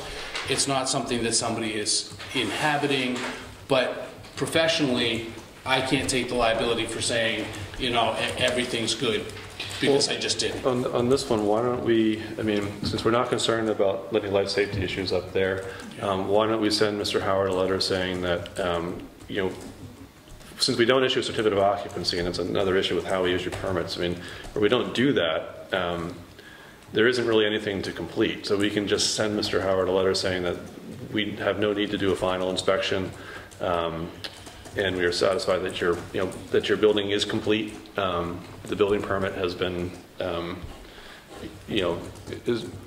has been finished, and we're satisfied with that, and that no further action is necessary. I'm going to say towards the fee itself, we had a brief discussion about that at last meeting. I'm personally of the opinion that we shouldn't be looking to reimburse that, but I think if we want to do that as a board, we need to, one of you guys is going to have to bring that up, I think, and we're probably not going to have time this evening to plow into that aspect of it. I agree with Andy that that's kind of going to be our discretion, and if we want to have a broader discussion about that, I guess we can do it right now. No time better than present on that one, I guess. Well, I don't know that we need a time-consuming and broad discussion on it, but if we're going to be sending him out a letter, I think the letter should acknowledge that there were weather delays and that our building inspector did not, the notification of those certain milestones didn't come through in a timely enough manner for our building inspector to be up there and take a look at what he needed to look at. I don't think there should be a letter go out that doesn't acknowledge that piece. I concur. Yeah. So, in that sense, it is, I think, a discussion that needs to take place before a letter goes out. Not that the letter has to go out between now and the next meeting, and then I think we'll want to be careful on how we craft that language too. So what I'm hearing is you're going to draft a letter that we can review at the next meeting? Me? I thought I heard that. You know what? Give me a template or something to work off of. Is there a precedent for this? Is this the first time you've run into this in Jackson? It is, yeah. Well, I wouldn't say it's the first time we run into it, but it's the first time we're addressing it, maybe. Yeah, I think that's probably true. Oh, Yeah. and it's the first time we're addressing it because it's the first time someone's asked for a refund? Well, it's not the first time. Coupled with the issue that there was no inspection. Yeah, okay. Here's what we can do, is that Andy and I could maybe exchange some emails on some thoughts on language that would be important for that letter to contain. And then we'll have a draft that we can look at at the next meeting. I got a quick comment on that. What would happen if we do pass the new ordinance for the town of Jackson and this situation rose again? That person would be obligated to take down that building, so it goes through a proper inspection process. Is that going to be the rule of thumb when this is? No, I think that it gives the ordinance more teeth. And most people, this really is the first time that I've come up against somebody not calling for inspection. Most of the builders that are working are used to calling. In fact, I mean, Mr. Gleason, he's been great. Kip LaChapelle, most of the builders that I deal with here, and it's not unusual for a homeowner not to know the building code. Right, this is what I'm concerned about, that this will happen again to somebody who's going to build their own home. Most contractors are aware that that's Putting their aside the most requirement. contractors part. Yeah. So most are aware, and the nice thing is that our building permit process does say these are the inspections that you're supposed to call for. So it just, But that's my question, is if this happens again, right? and they don't get the timely inspections, and they decide to circumvent the system, and they have a structure, and is that going to come down because they didn't follow the proper procedures? If it were a garage, I would suggest no. If it is a larger structure, like a new home, I would suggest that we would tackle a violation notice right away, so that, and that goes on to, most people, will call, or neighbors call and say, geez, someone's building without a permit. But I will say most builders are really good about calling, and most homeowners find my contact information on the town website and will call and say, what do I need to do? So it's not something that How many inspections in this garage were probably missed total? Well, there'd be the excavation, right? There would be footings, there'd be walls, there would be rough frame, right, which would be exterior sheathing, interior framing, the roof sheathing, and then when the slab is poured, and then the final inspection when the job's done. So 6 inspections. At a cost of how much per inspection, roughly? Well, I think his permit fee was like $95. Right. So, that's, yeah. And most of them they're not onerous. So it just $15 for you walking down there. Right. That's not really, it's, you don't get your bang out of your buck. Right. Do we know what George would say if he was here, as far as why? I mean, it sounds like there were dates and people were notified, and then were weather events. Would he say, well, I forgot to pass along the date when it was settled, or I did pass it along and Andy wasn't notified? Do we have any idea what his side of it is? Well, I think that we will that's why I think that why you draft a formal letter, why we get it to him. But he's already been in here to talk to us. Yeah, I think he wants to close this thing out, wants his money refunded because there was no final inspection. And that's understood. And I understand that. Okay. And I think when we give him the response, he can respond to our response. And he asked for a final inspection. You said, well, I really can't give you one because you've missed all these inspections. We're at the point where we're not. Yeah. Okay, got it. It's really, okay. It becomes a moot issue. Yeah. Bill? Being a flatlander and coming from a different part of the country, I think the best way to resolve things like this is to put the responsibility on the contractor, that he is responsible for getting these permits and following through with the inspection process, and if he doesn't, he has to bear the brunt of this, not the innocent homeowner, and he should bear the brunt of serious fines. You fine him a few times a heavy fine, and you'll get their attention, and things like this will not happen. The builder has no right to be building on that property without the proper permits. Well, but George was a contractor, right? He had the permit. I think he had the permits. But if you have a permit, you have to... I think George was acting as his own contractor, but the contractor that he had doing the work... wasn't familiar. Well, he is familiar. He chooses not to. I mean, I've got another project. Every project goes like that with him. So I kind of have to. Oh, yeah. Okay, got it. Yeah. Got it. So if this happened again, a fine would probably be the proper course of punishment or penalty for not getting the proper inspections. I know you want to move on, but I just want to make sure. No, those were great questions, John. I think it's a good question, and and maybe the thing to do, and I've kind of heard through the grapevine that you guys have bounced this around. I know Conway had gone to this system where they register contractors. It doesn't cost anything, but they come in and they give their name, their contact information. They get a packet of what's expected of them when they're building in Good idea. Conway. So, I mean, that's, well, it's maybe another layer of fat for you guys, at least. But we also handle this on the building permit application. I mean, And one thing that we're going to do between now and March, because I think we owe it to the voters to explain what they're going to be voting on, is we need to, what was it you said, what to expect when you're building in Conway? Yeah. Well, that's what we need to, I think, prepare for the town, is that what to expect when you're building in Jackson. That gives you a step-by-step process, who the contacts are, how you register your contractor, their license numbers and things like that, what types of things you need permits for, what types of things you don't.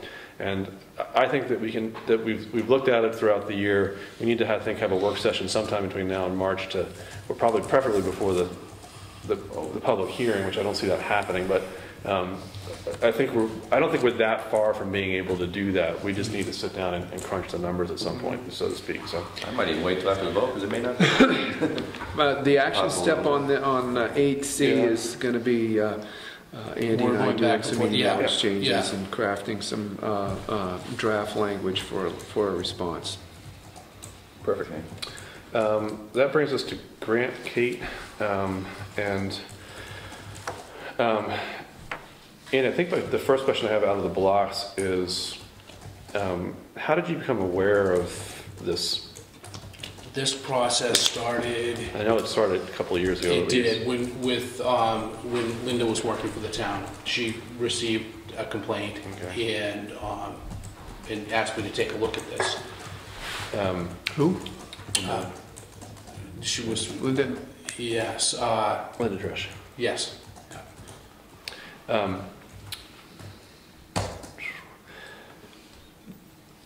My issue out of the blocks on this one is that what we looked at was the building permit for the actual, what I guess we're classifying as a structure, and I think we need to kind of address that too.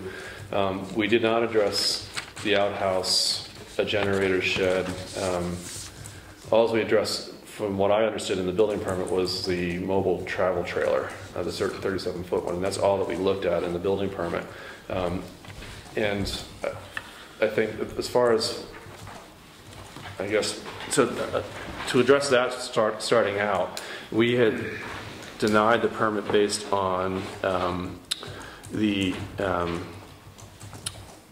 travel trailer being inside the village district, and we are interpreting section 4.3.2.2 to mean that travel trailers are not allowed in the village district. And I guess to start with my concerns, I could find nowhere where the town of Jackson voted to not allow travel trailers or mobile homes inside the village district. And reading section 4.3.2.2, it can be confusing as to what it means, but the wording on that section changed over the years, not by vote of the legislature, meaning the town voters, but by simply housekeeping measures by the planning board. And if you start out with what the language was originally regarding what uses were permitted inside the village district, it was spelled out very clearly that a use permitted inside the village district was, in fact, mobile homes.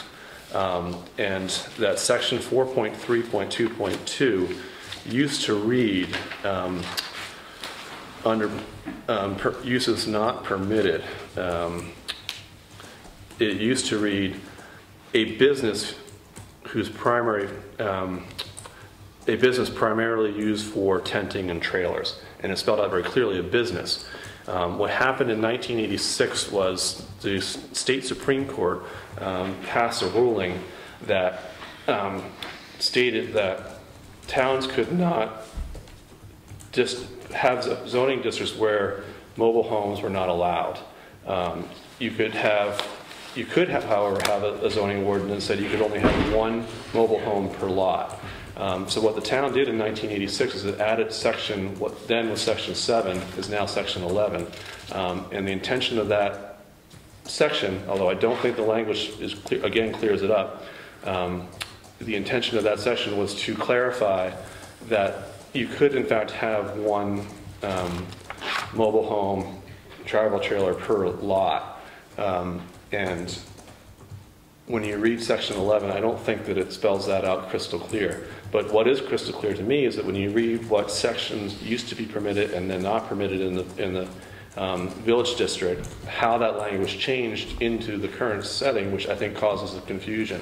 And when I read section 4.3.2.2, which reads, facilities are space primarily for tenting and trailers. What this is in regards to is a business doing that, not an individual lot doing that. And if you read the original language under the village district, that is spelled out crystal clear, and I'd be more than happy to pull it out and read it right now so that we have a better understanding of what's being said there. Original language for the village district that was contained in a previous zoning ordinance? No, in the same zoning ordinance, it has never been voted to be amended to say something different. In other words, there was never a vote by the town to say that... To change this language? To say, because to me this can be interpreted in a lot of different ways. Mm-hmm. Facilities are space primarily for tenting and trailers does not say to me that you can't put a mobile home in the village district. It just means you can't have a business whose primarily use is for tenting and trailers. And section 11 was supposed to clarify that, but it doesn't say it directly. But what I do know is that as far as the record that I can tell, the town never voted to say that trailers are not allowed in the village district. In fact, that had always been a permitted use.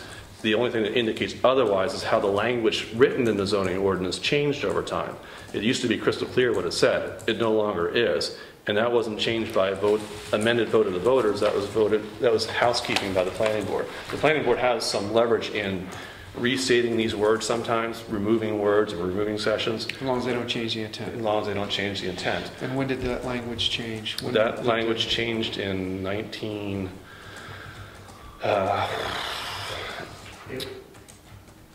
It was based on a recommendation from the town attorney that we could not exclude mobile homes from single lots. In what year? This is going way back.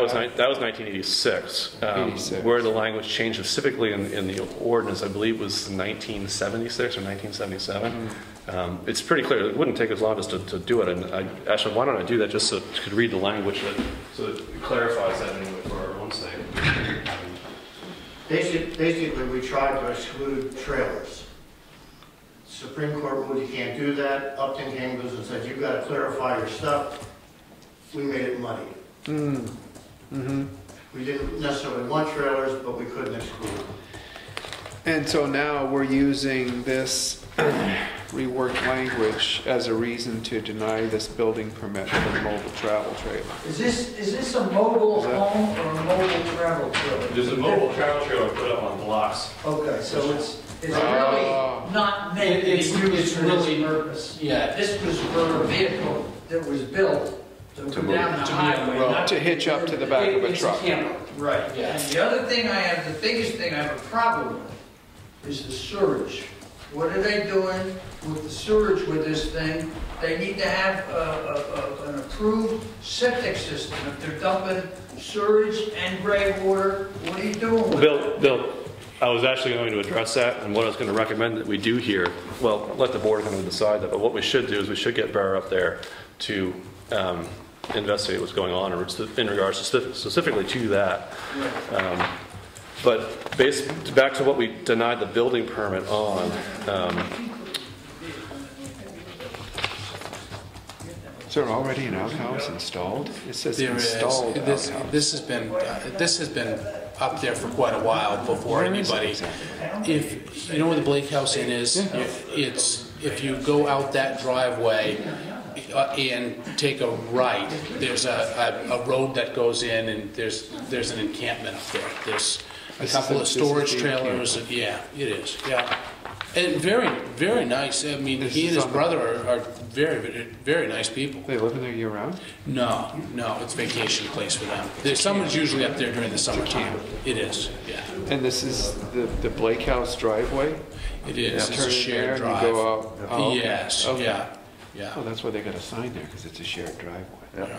Yeah. Got it, Blake House Road. Yeah. Yeah. So this, all of this already exists. It does. That, 2 storage trailers, the outhouse, and, you know, the outhouse regulations are pretty clear from the state. You have to send the health inspector. There So has to why are be we an looking at this application. now? Because I think Jerry's saying that So here's 19. this is allowed. Here's 1974 in the zoning ordinance.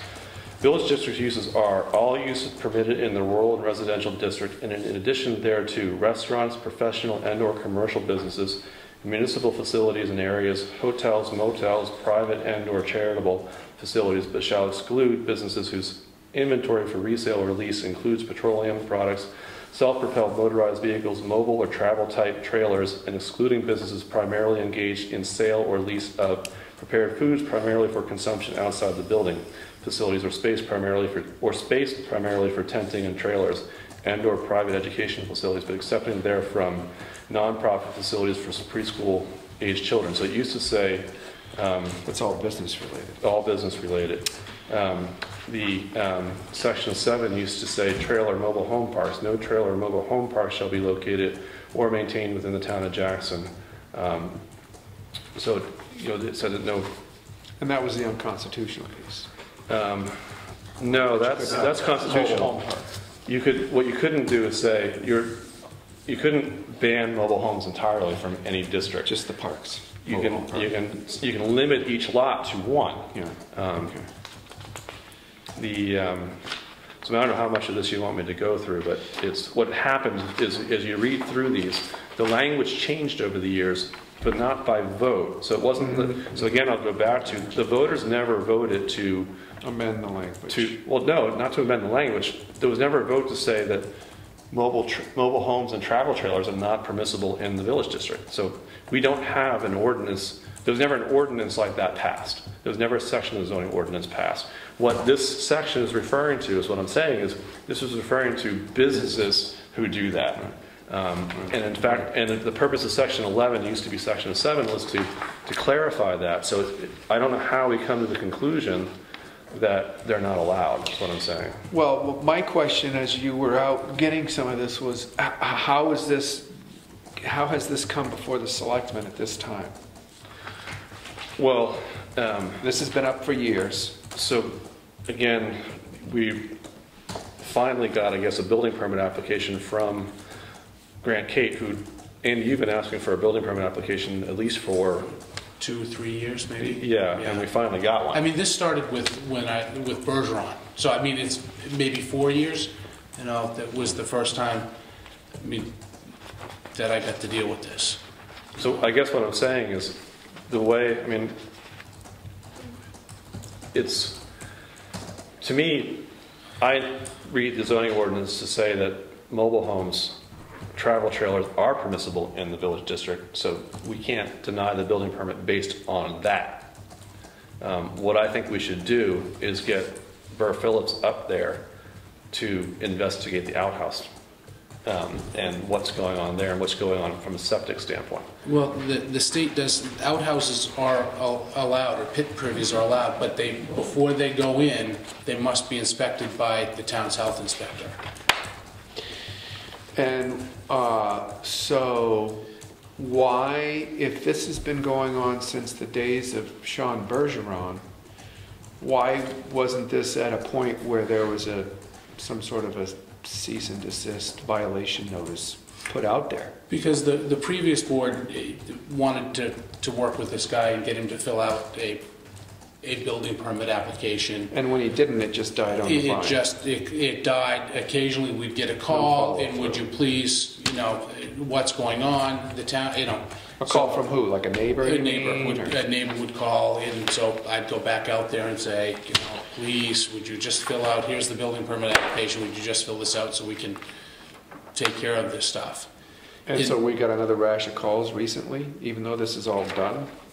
This has been like this for years. It hasn't changed out there. The most recent call was, early summer.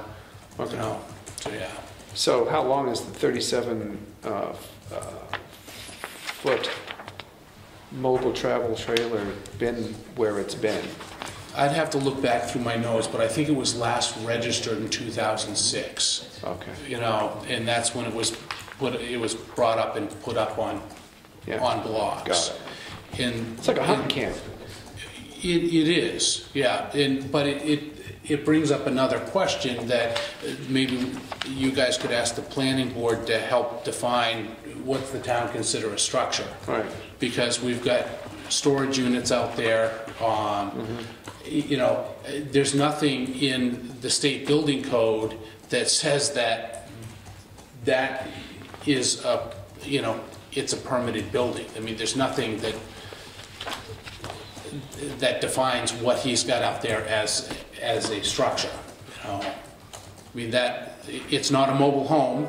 You know, it's not. It is no longer a camper because it's up on blocks and not registered and not inspected. And wired.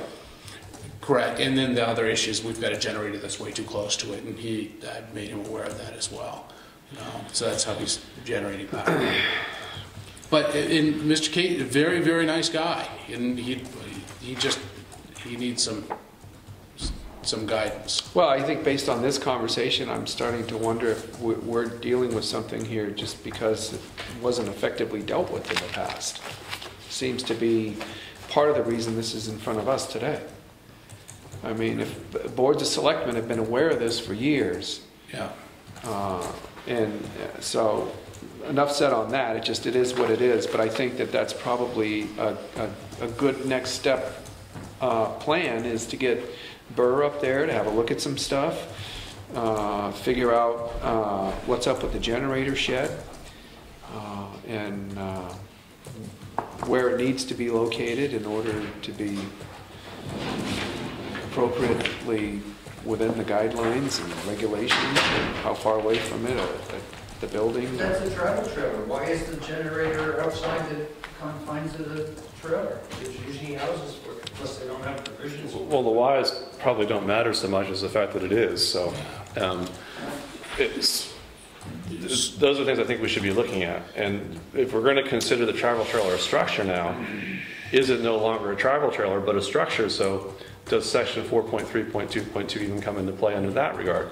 So I just think that we might have erred in how we tackled this with this denial of the building permit application. I think we should consider revisiting it, get Burr up there to determine what's going on with the outhouse. I think I'd love to have some of those other structures that he's got, the generator structure may need a building permit and that type of thing. So I would suggest that certainly it depends on what you guys are defining as a structure. I mean, anything that isn't registered and doesn't have wheels on it and isn't inspected, you know, I mean, the big box storage trailers, are those considered structures?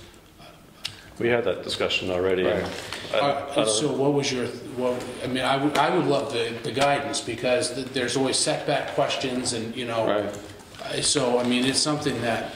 Again, towns have ordinances against storage containers. Right. Ours does not. Right. So that would indicate to me that we don't have an ordinance against them. To me, a storage trailer container is a storage container.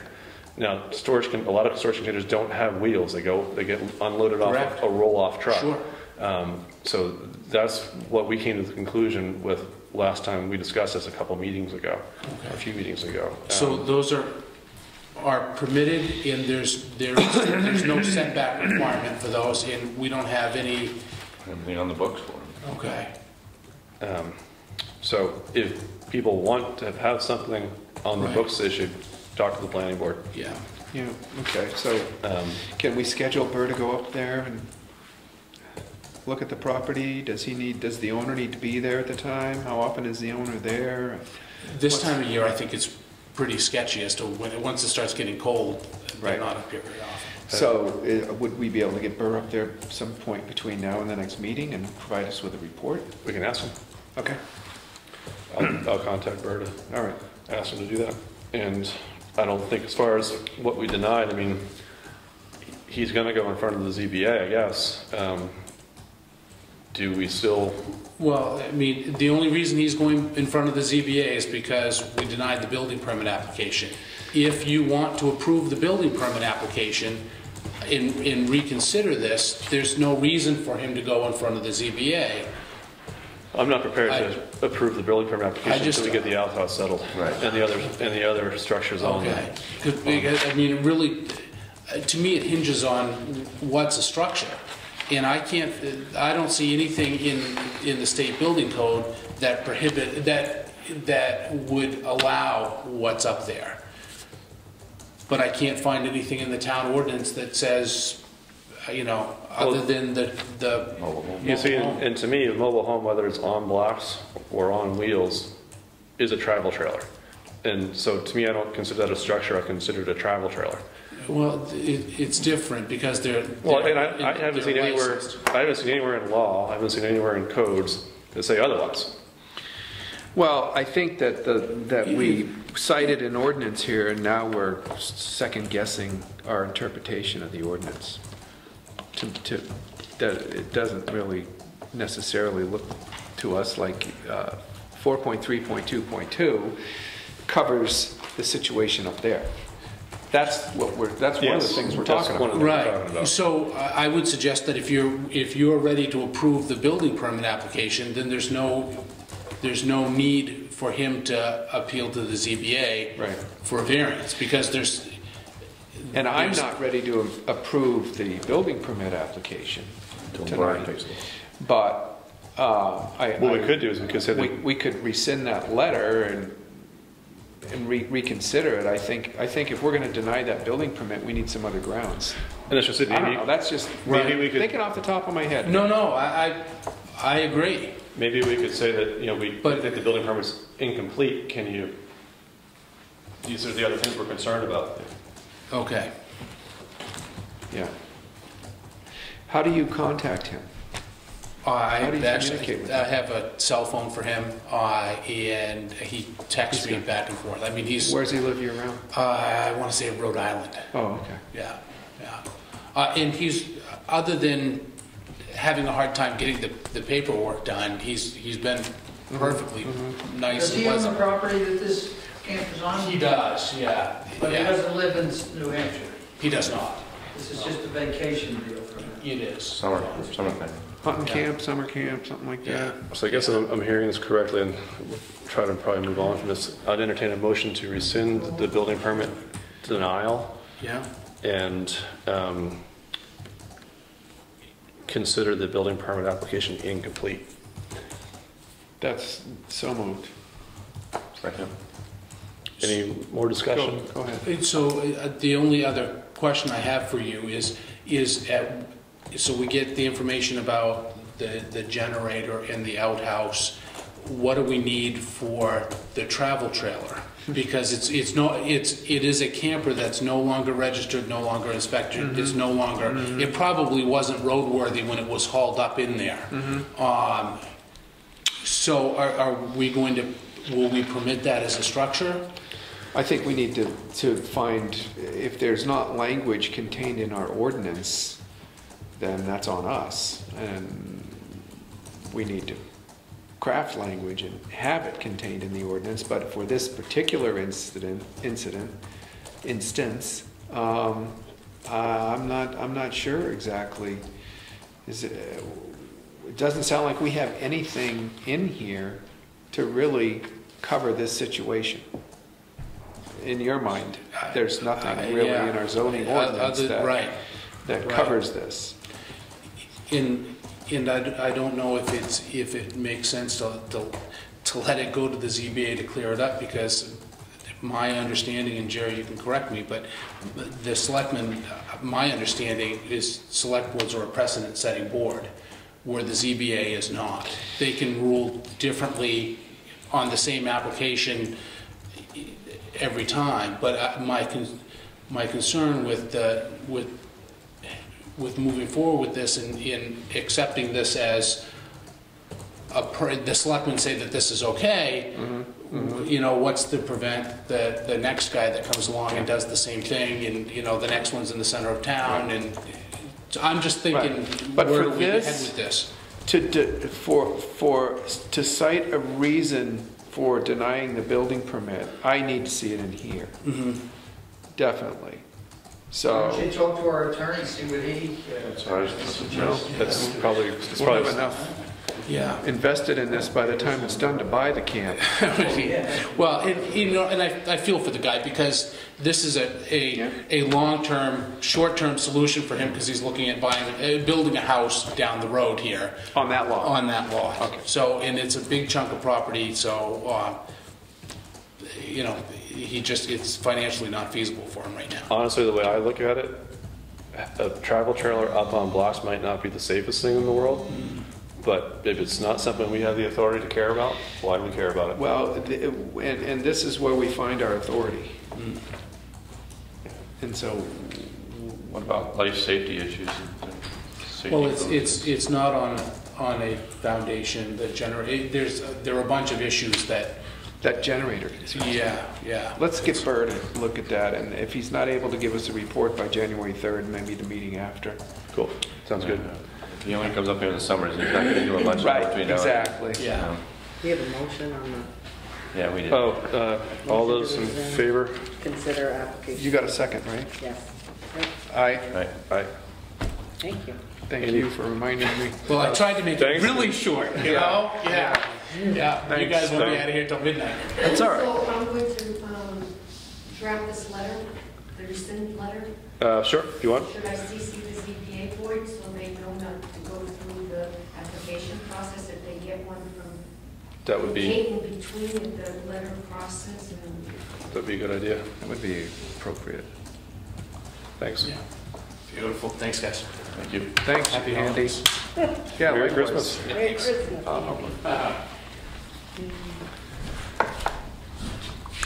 That brings us to the equalized evaluation. At this point, I'm going to ask,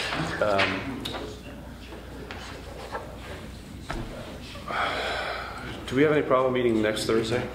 Are anybody going to be out of town, scheduled doing other things? 27th. I got no life. I'll be here. Because we're approaching 2 hours Yeah, I'm fine. into this meeting, and I was going to ask Diana, is anything else pending that we need to resolve tonight anyway, and maybe postpone the rest of the meeting until next week? Because one thing that I think anyway is that when we get past 2 hours in a meeting, how intelligent are the decisions that we're starting to make? I mean, I know I've been addressing it all year long, that we got to figure out how to get our meetings shorter. If we're just going to be rushing through things and not giving them their due consideration. One way to shorten the meetings is to have them more often. And it does make sense to me to meet more often right now with agendas this full. And if that means, just calling it like that when we see we're way over, and meet next week. We've been meeting weekly for the last 4 months, whether it's a work session or a joint planning board meeting or whatever. So I have no problem with I have that. no problem, as long as we pick up when we left off, we don't add Yeah. other things on this. And Yeah, that's a good point. And to I mean, do that, we No. don't adjourn this meeting. No, right? we do. How do we? We do. We do. It depends, the way that's handled. Robert's Rules of Order, what? The way that's handled is if we're going to meet, like if we're going to recess the meeting until like tomorrow, or even Saturday, Then we don't maybe, then we don't adjourn. But If we're it's a going week. to, if we have 24 hours to post the notice of a public meeting, then you're supposed to adjourn it. Got it. Post it as a Repost. regular meeting. Okay. And do it that way, so that's what we would do. All right. I'm looking at this. Diane, do you know of anything on here that's critical that we resolve this You can evening? sign item number 9 and 12. 9, 12. We can do that. Those I think are pretty straightforward. And I think everything, there's some, And maybe- Larry Siebert, Jackson Conservation Chair. That's item 9. Larry actually does not wish to come for what he was put on the agenda for. However, I did talk Should I be looking at it? to Larry. Oh, okay, new item 9. And at some point, Equalization we need to sit down with Larry, Diane, and Warren to discuss how we transfer money around and how the Conservation Committee spends money. But that's a bigger discussion that doesn't need to take place, I think, anytime critically soon anyway. Okay. So at some point, we'll be putting something like that back on the agenda, but not in the near future anyway. But you're talking about item 9 on the most recent, 9, which I wasn't working off, 10 equalization. 10 and 11 would be good because we need to start Yes, getting yeah, that- reports in and All right. everything we do Okay. drives around the states. So let's bang that out then. Yeah, we can do 9, 10, and 11, All right. and 12 pretty quickly, I think. And because there's some other things on here that if we gave Yep. a whole new meeting to, we'd be Right. doing, I Okay. think, better justice to. So I will say the 2012 equalization municipal assessment data certificate. Pretty cut and dry. Entertain a motion to approve and sign the certificate. So moved. Second. All those in favor? Aye. Aye.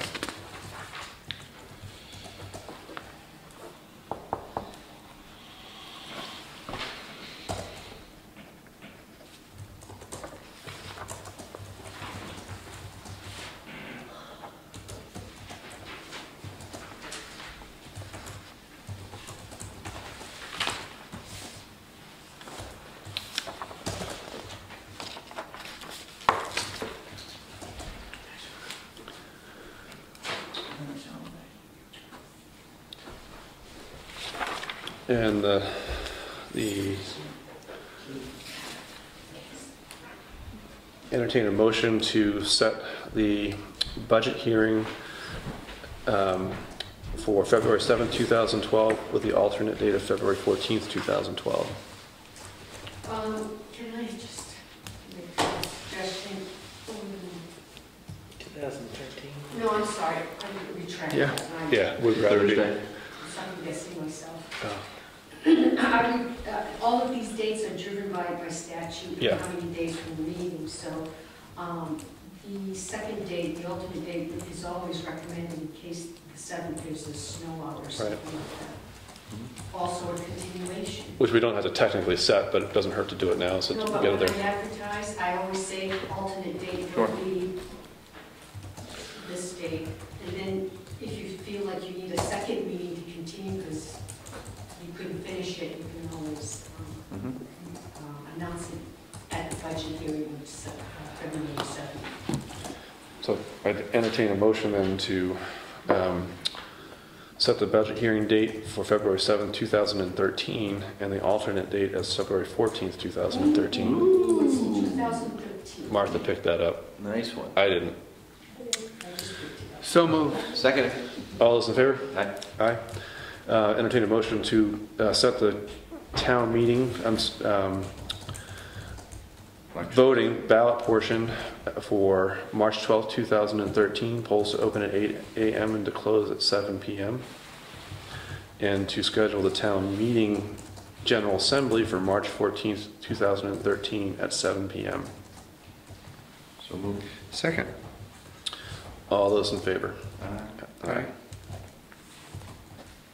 Folks, Merry Christmas. to Merry all of Christmas. you. Merry Christmas to you, Bill. Holidays, and I'll Safe travel, sir. see you next year. You gone?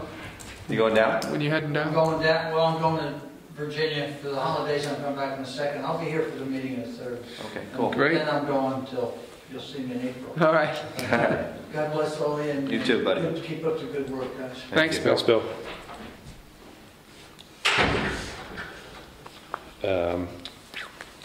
Entertain a motion to approve the timber tax levy, intent to cut 12-23106. So moved. Second. All those in favor? Aye. Aye. Now there's more. Oh, yeah, sorry, It's thanks. the second page, where there's the second tab. Oh. at the bottom. Yeah.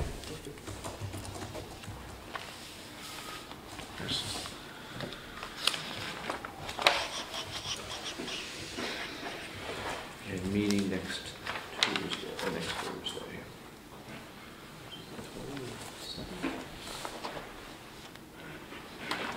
Just those two? Just those two on that one? Maybe two more on each of the other ones too, I'm assuming here.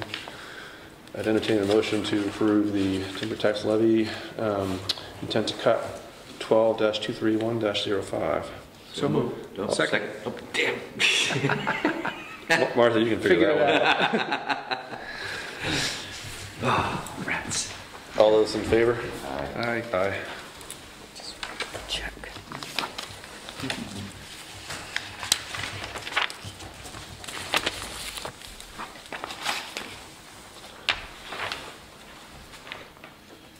Entertain a motion to approve the timber tax levy intent to cut number 12-231-02.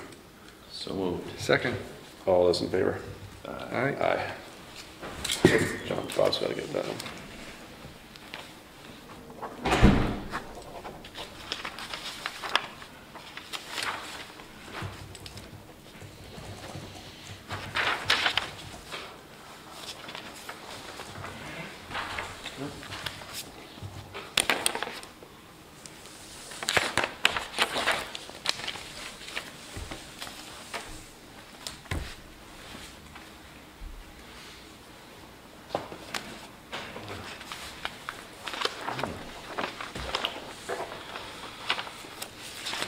Can you write this up, Ryan?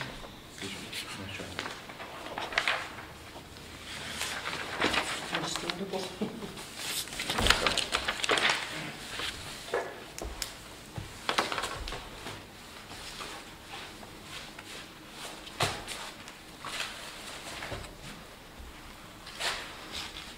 Martha, you gonna be able to take the minutes next Thursday? No life either, huh? It's not funny, John. I imagine that'll probably be, well, it could be an hour or more anyway. It shouldn't be too overbearing. It won't be one of our 3-hour marathons anyway. And this meeting will be at 4:30, 4:30 on the 27th. 27th. Does that work for everybody? Me? Yeah. Yep.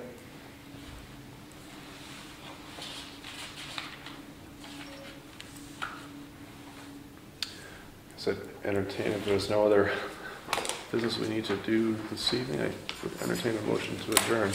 So moved. Second. All those in favor? Aye. Aye. Thank you, everyone. Thank you, Diana. Thank you, Martha. Christmas.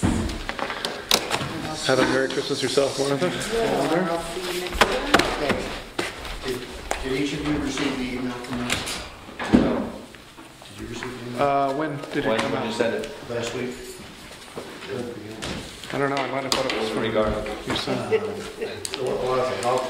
probably thought it was me, for me, and they just been ignoring those, so. That's what I did. Because maybe I got their emails, could you forward it to each of them?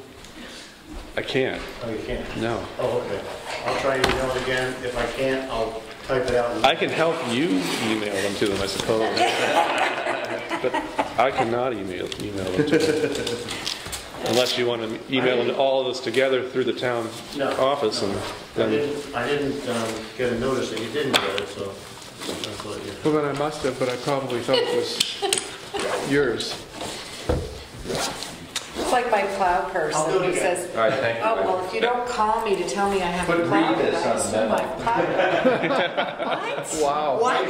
Wow. Yeah, that's when I got my new plow person. That's a new. Yeah, I was just gonna say. That's Good night, guys. It got to be Good night. so, Good night. every time I got home, it was like, you haven't plowed. Well, you didn't call me to tell me it wasn't done.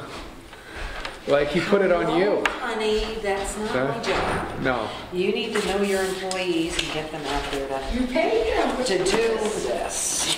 Oh. wait, will we have checks to sign on Monday? Ellen will have checks, yes. Yeah. I don't know, if this Christmas Eve's on a holiday?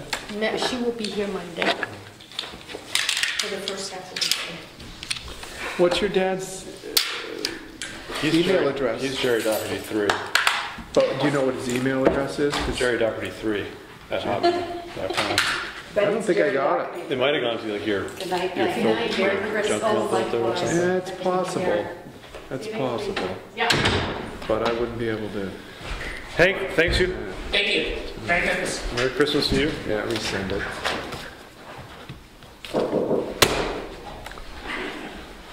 Yeah, that's a smart idea to cancel, or to shut a meeting down about 2 hours out. It's, Well, we've got another at least hour to plow Yeah. through stuff. Yeah, and we- to duly consider it, I don't know how, you know. the fatigue.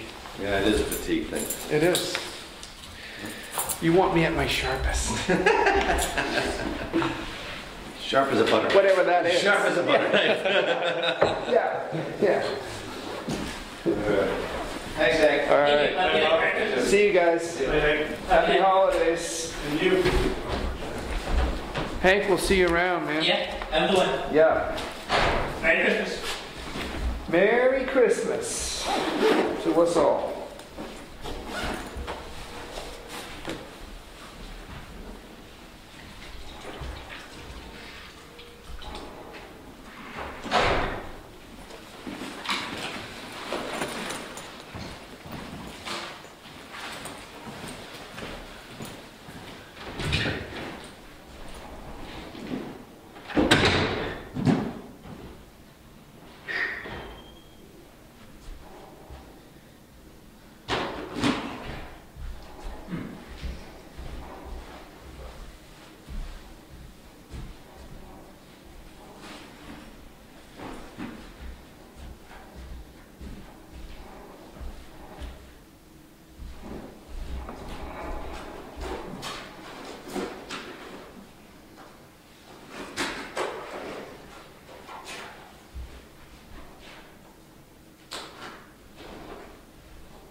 It's just you and I, Hank. Yeah, just look for the lens back. Right, yeah. Hank, I'm gonna put down 6:45, Okay, because you're not done yet. right.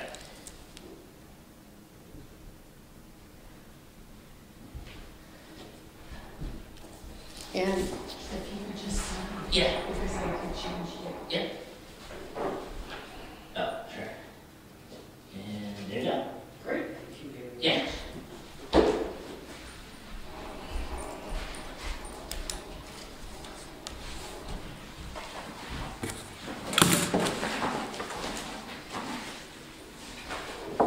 There it is.